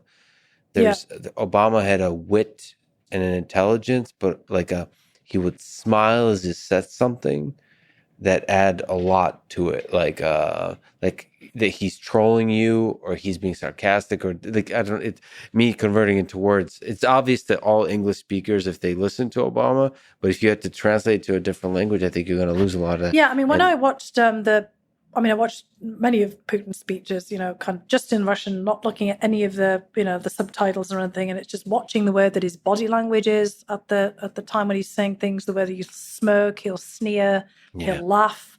He'll ad lib, kind of from something that obviously kind of, wasn't there on the prepared speech. And it's really critical.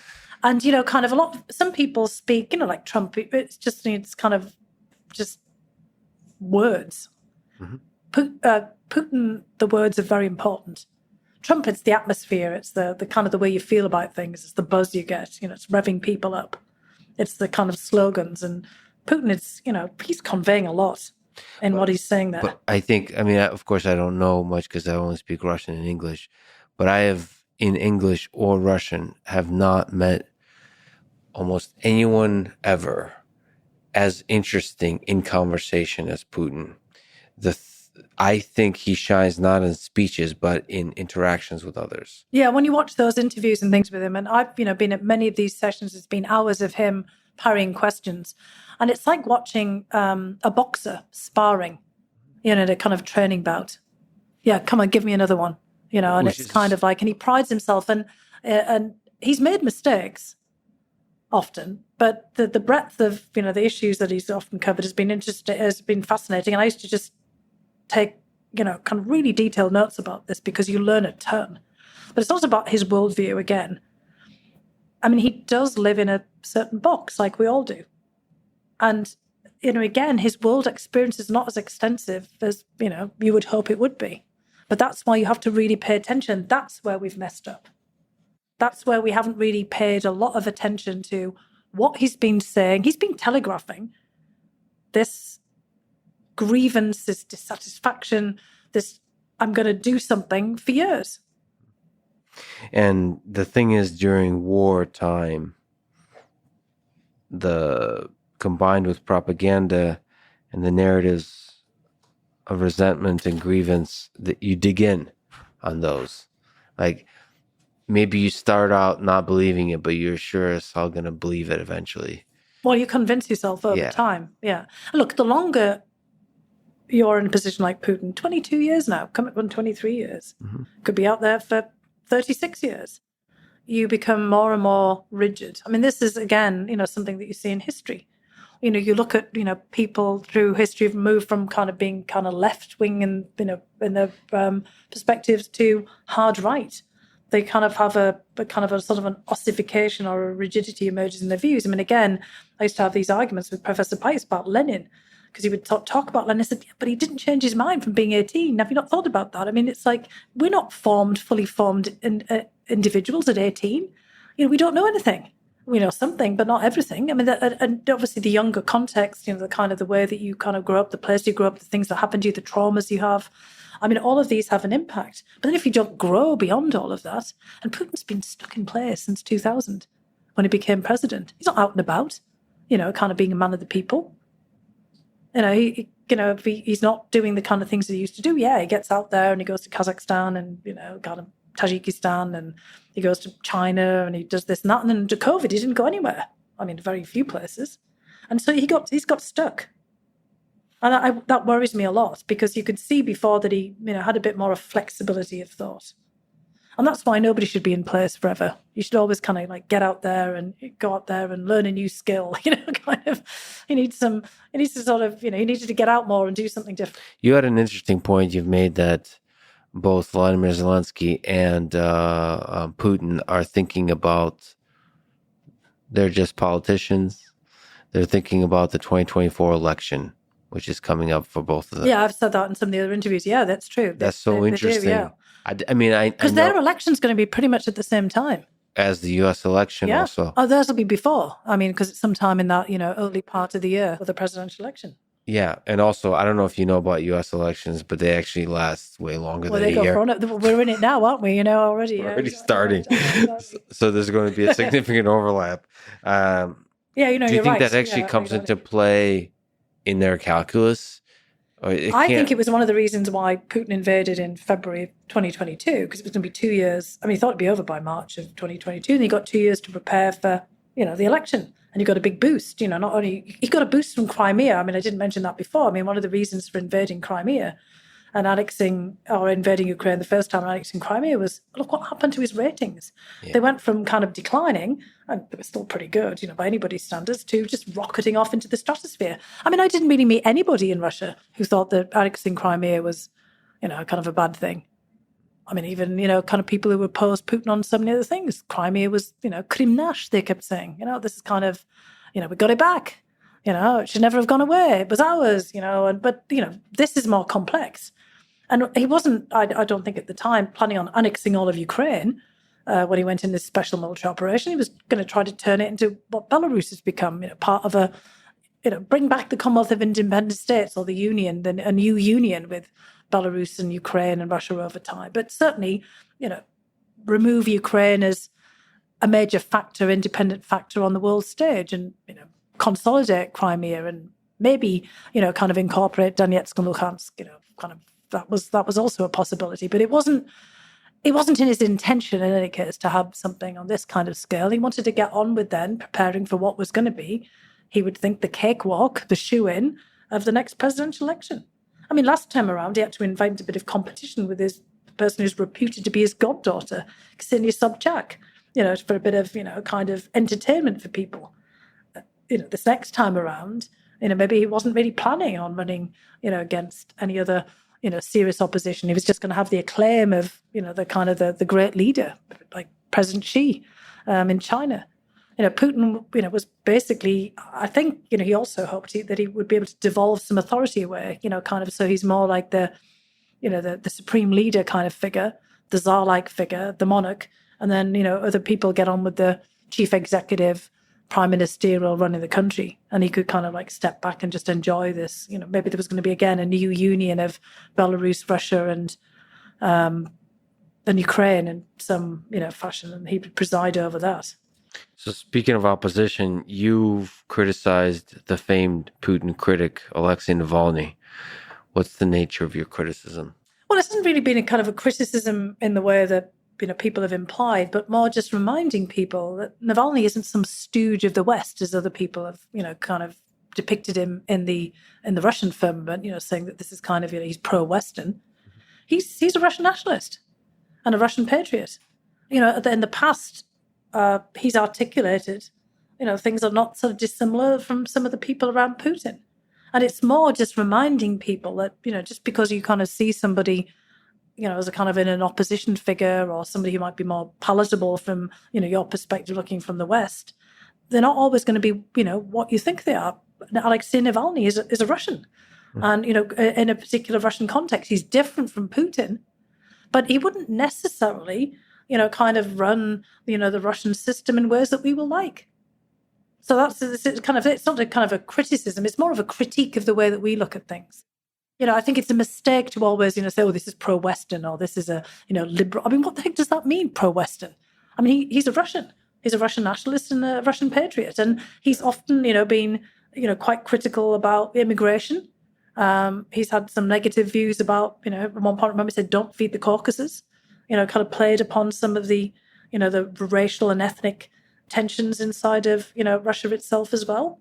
Now, he is a pluralist, and he's and he wants to have, a different set of political actors there, but he also isn't promoting revolution. He's not Lenin. He's not wanting to bring down the state. He wants to kind of, change the people who are in charge. That's what he's being basically focused on. And, he might have, things and do things that, we elsewhere might not like. And I guess the bigger picture there is, it's not trivial to know that if you place another human in power to replace the current human in power, that things are going to be better. They could be a lot worse, because there's a momentum to a system.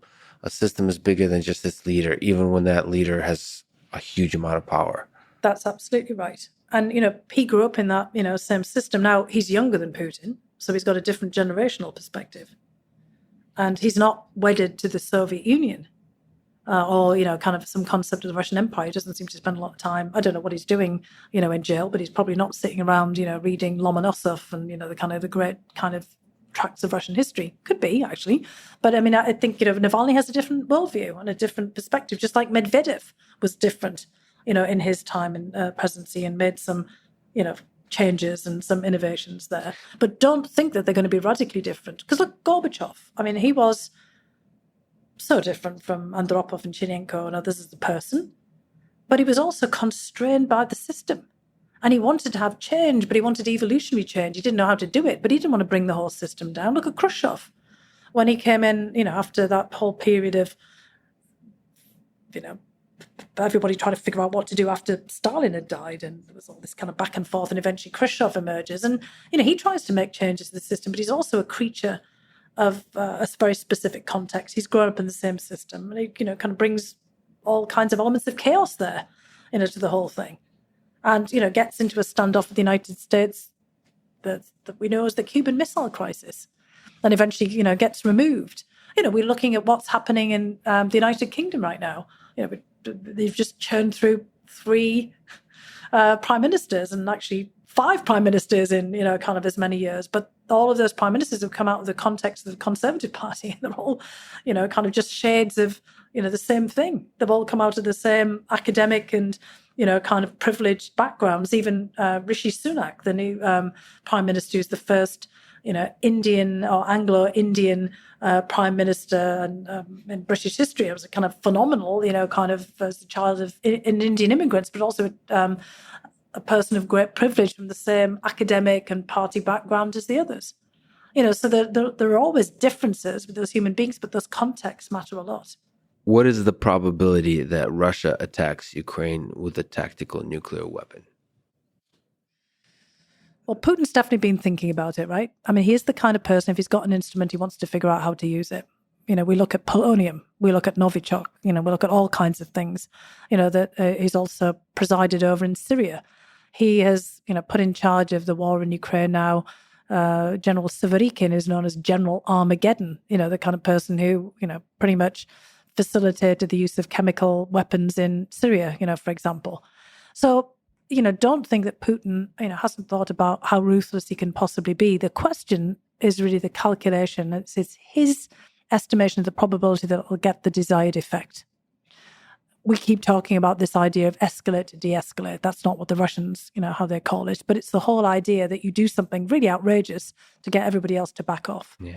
Now, when you talked about the precedent that the United States set of detonating the nuclear weapons in Hiroshima and Nagasaki, he obviously meant the precedent of using nuclear weapons, of course, which of course we would then say, well, we showed then how the impermissibility of ever doing that again. But what he's talking about is the precedent of escalating to such an extent that you stop the war, because he reads that saying, well, the US dropped the bombs on Hiroshima and Nagasaki, the war was brought to a quick conclusion. And of course, there's a huge debate in America about whether it was necessary to do that, whether the war was ending anyway. Did that really, kind of change the minds of the Japanese high command? I mean, there's all kind of books and being written about that. And of course, the revulsion that people felt in the wake of that was just the shock of what actually happened. And we've spent, 70 years, basically coming to terms with the fact that we did something like that.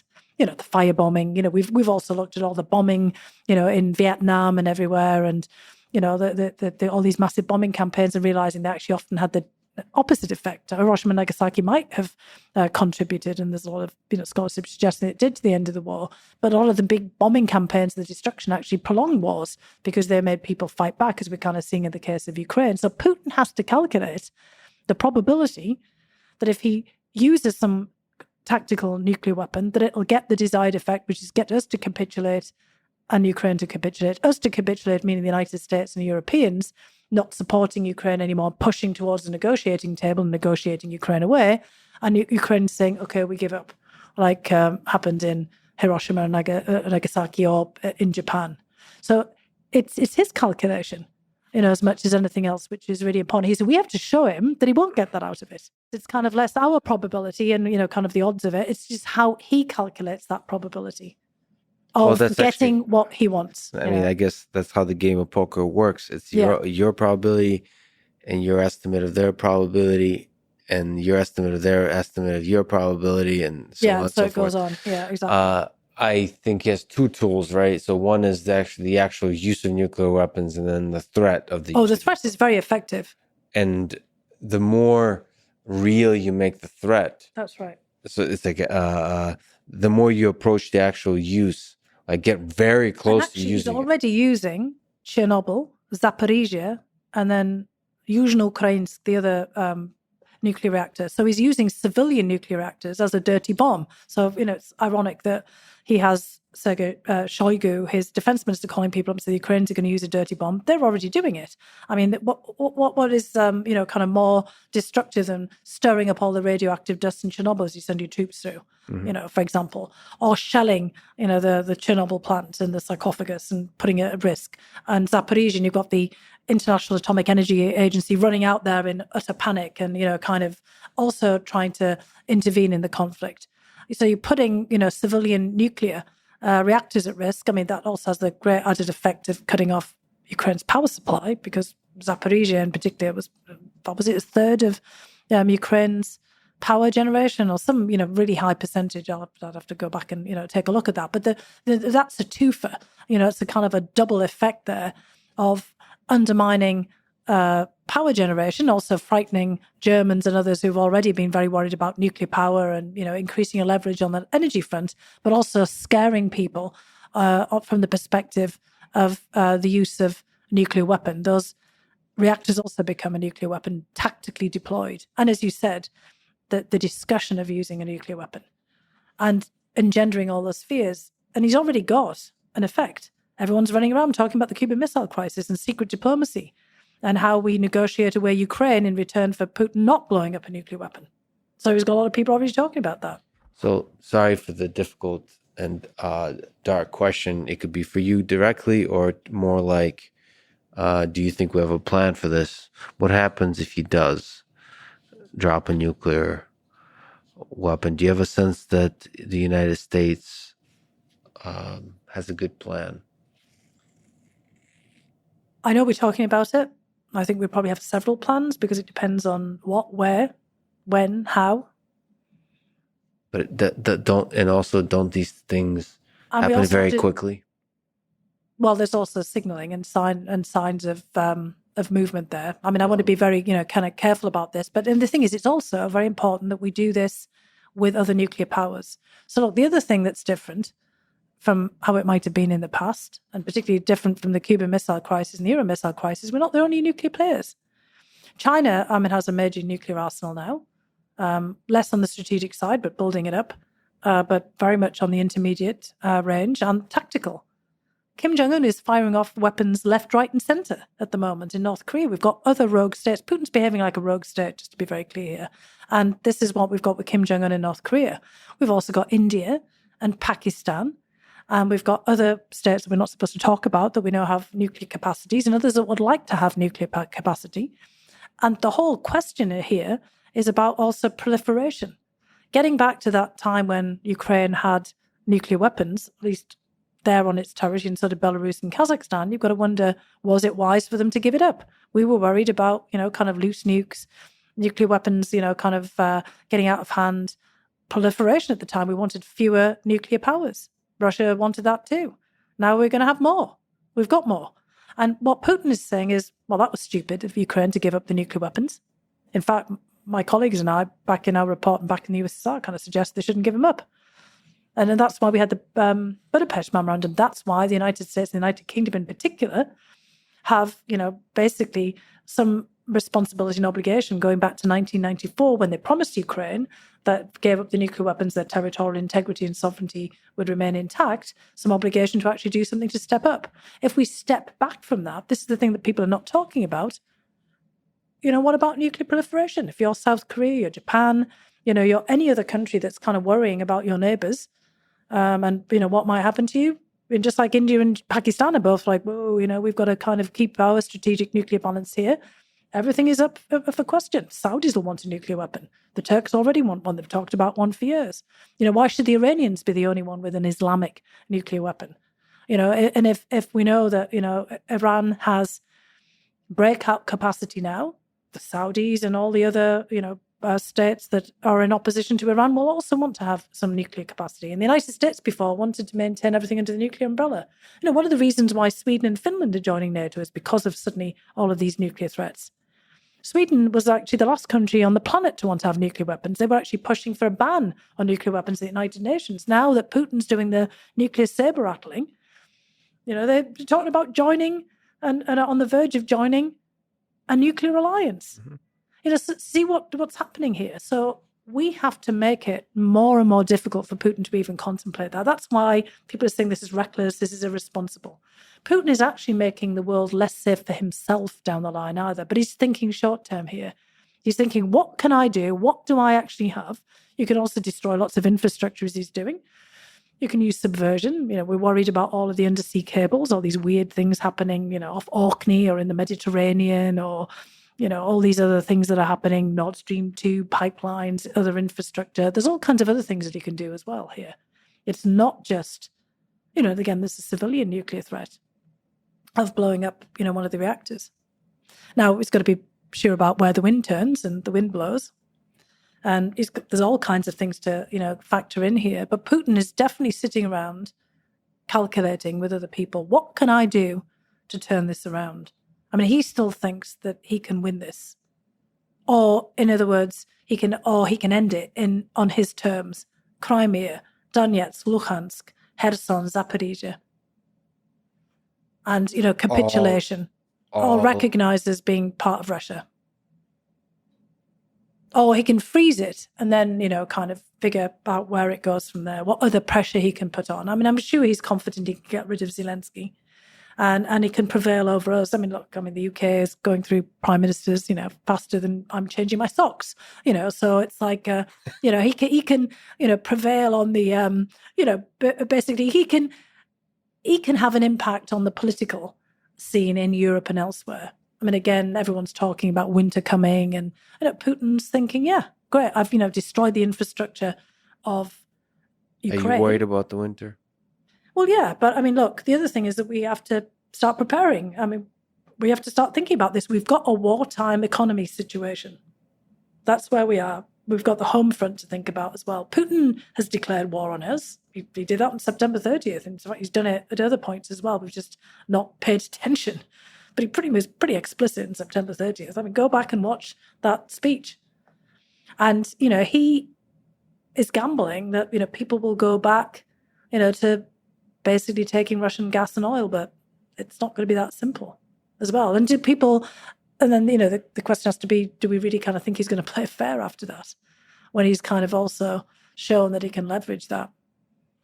It's such a complicated world. It is complicated. It's very complicated. And it's never, it feels like things are heating up. And China is very quiet right now. Because they're watching what happens. I mean, for President Xi, he's trying to consolidate his power even further after the party congress, but he doesn't want to look like he made a mistake by backing Putin. I mean, he thought Putin was also going to be out, and Ukraine would probably be open for massive Chinese investment. China was the largest investor in Ukraine before the war. Largest single investor. I mean, the EU was bigger, of course. How do you hope the war ends in Ukraine? Well, I mean, I do hope it ends, with a ceasefire and a negotiated solution, but it has to be with Russia compromising on something. And that's not where we are right now. Do you think both sides might be willing to compromise? Most wars always end in that way. I mean, nobody's ever happy. But they don't seem to, either side, legitimately doesn't want to compromise right now. Well, yeah, because look, the thing is that for Ukraine right now, anything is a compromise at its expense, right? Yeah. Vast devastation, unbelievable casualty rates, biggest refugee crisis since World War II. Russia's just said, sorry, this is our territory, it's not just Crimea. I think there could have been a negotiation over that. But, Donetsk and Luhansk, I mean, we've got all kinds of formulas we've had all the way through history of, putting things under a kind of guardianship, receivership of territory, the United Nations, all kinds of different ways of formulating that. We could have easily been creative. But Russia's basically saying, nope, sorry, we've taken this. And any negotiation is just you recognizing this for us not doing more destruction. I mean, that is not the basis for a negotiation. And, having, kind of people come and just sort of laying those terms down is not a starting position. I think Russia is also, in a dilemma of its own making now, because Putin has made it very difficult, to compromise just by everything that he said. Now, for Ukraine, they've already won a great moral, political and military victory. It's just hard to see it, right, at the particular moment. They've done what the Finns did in the Winter War, which the Finns were devastated by the Winter War as well, but they pushed them back. Now, the Finns lost a lot of territory. They lost Karelia and, huge swathes of territory, but they got to be Finland.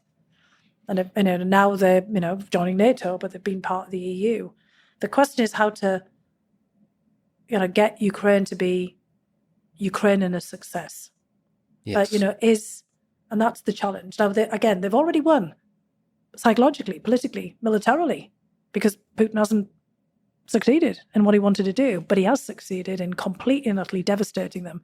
And this is the kind of the old Muscovite, old Russian imperial, old Soviet mentality, going all the way back to when the Muscovites were the bagmen for the, the horde, for the Mongols. It was destruction. You don't play with us, we'll destroy you. People talk about it as mafia, but it's older. All you have to go down is go and see Tarkovsky's Andrei Rublev. I mean, I remember, seeing that film when I was first as a student in Moscow and just being, whoa, this is so brutal. I mean, this is just unremittingly brutal, because the whole point is that you show people who's the boss. The destruction is the point of things as well, because, you are emphasizing your domination. And that's what Putin is doing right now, is saying, okay, you want to go in a different direction, so be it, but I'm going to make you suffer. Remember when Hodorkovsky got out of the penal colony, when Putin let him out eventually? Mm-hmm. He said he's suffered enough. But he suffered for 10, 11 years. I don't think Putin feels that Ukraine has suffered enough at this point, or we have suffered enough. So there's a part of this invasion that's punishment for something. Yeah, it's medieval. I mean, look, we're all capable of the same things, right? There was all that destruction that's what Assad was like in Syria, like his father. You destroy because you teach them a lesson. And look, Britain did that in the colonial era. I mean, all the history of British colonialism is exactly the same. I mean, all the Mau Mau, in Kenya, up until recent times, brutality. Teaching people, teaching them a lesson. You have to suffer. The US did it. I mean, we did it with the Native Americans, we did it all over the place, as well. This is kind of what big, states do at different points in history. It's just that, Russia has not moved on from that.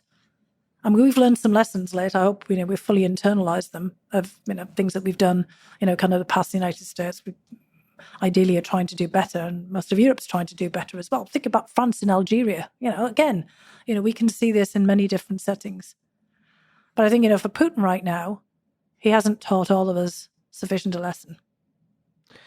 I talked to hundreds of people in Ukraine, and the tough thing, the inspiring thing is that there's a unity. The tough thing is a lot of them speak intensely of hate towards not just Russia, but Russians. That's how Europeans felt about Germany and Germans at the end of World War II. And generational hate. I don't think that hate is gonna pass. Well, it might well take a generation. I mean, when I was a kid in the 70s, I went on exchanges to Germany, and that was 30 years, more than 30 years after the end of the war. My grandfather, who'd fought in World War I, wouldn't speak to my parents when they sent me on a. He hadn't fought in World War II, he fought in World War I, and he hated the Germans. And he did not want me going, to Germany as an exchange student. He refused to meet, kind of the German kid who, came to stay at my house, for example. I mean, it takes a long time to get over that. But you do, I mean, and we have in Europe. And that was the whole point of, all of that kind of exercise of European unity after World War II. Now, the big challenge is, what do we do with Russia? Because a lot of people are talking now, we can't have European security without Russia. Other people are saying we can't have a Europe, kind of with Russia. So how do we deal with this? We've got to basically it's going to be like Japan and Germany after World War II, after this. Just the level of the atrocities that have been carried out. As you said, the level of hatred. But we found a way of doing it. Now, a lot of it will require change on the part of Russia as well, and Russians, and really thinking about this. I mean, Gorbachev before tried to deal in the late 1980s with the black spots with glasnost, with openness and talking about Russian history just kind of never sort of withered on the vine as time went on. What gives you hope about the future? Well, my hope comes into the fact that we've done things before, that we've got ourselves out of tough times and we've overcome stuff, and in people, because I meet amazing people. You just talked about hundreds of people that you've met with in Ukraine. And, people all think differently. Contexts and circumstances change, and people can evolve. Some people get stuck. Putin's got stuck. But people can evolve.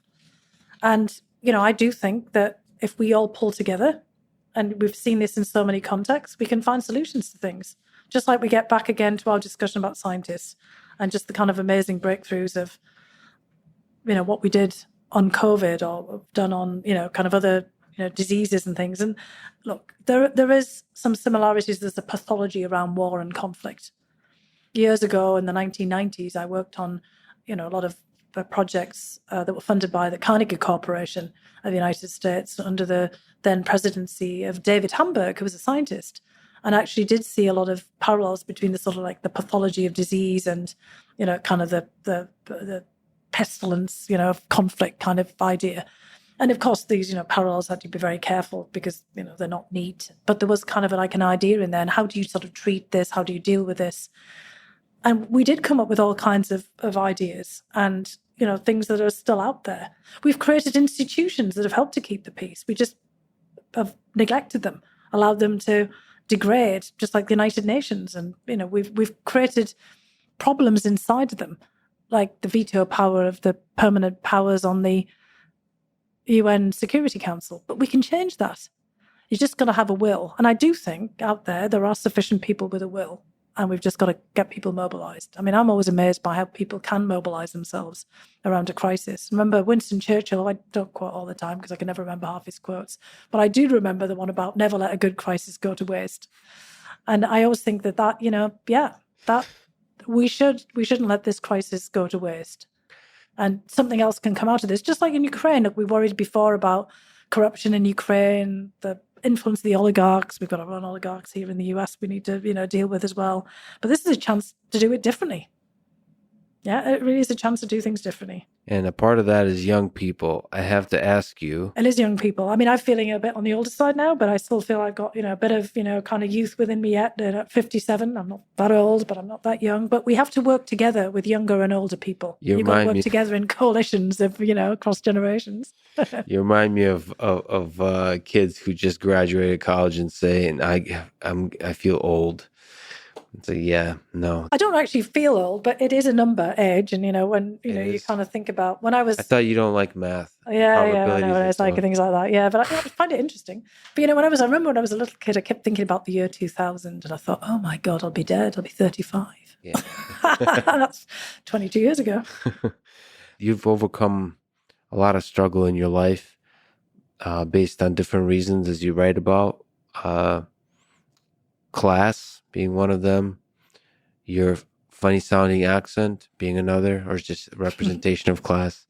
But in general, through all of that, to be at the White House, to be one of the most powerful voices in the world, what advice would you give from grounded in your life story to somebody who's young, somebody who's in high school and college, thinking of how they can have a big positive impact on the world? Look, we all have a voice, right? We all have agency. We all actually have the ability to do something.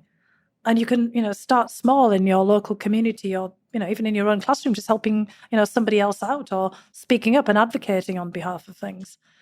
When I was like about 11 years old, I got involved with other kids on Save the Whales. We had all this, we were hardly Greta Thunberg, but we kind of got together in a kind of network writing to people and, trying to raise money to, help save the whales. Now, actually, the whales of the world are doing somewhat better. I can't say that was because of me and my network, but, it was kind of a way of organizing and, kind of joining in a larger movement. Everybody can be part of something bigger. The thing is it's all about working together with others and giving other people a chance as well. Mm-hmm. I think, one thing is that our voices have more impact when they're amplified. They don't have to be the voices of discord or the voices of hate.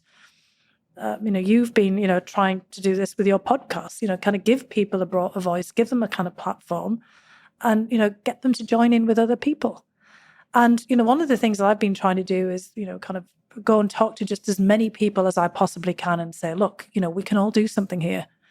We can all, lend our voices to a cause that we care deeply about. We can be kind to each other. We can give other people a chance. We can kind of speak out when we see that, something is wrong. And we can try to, explain things to people.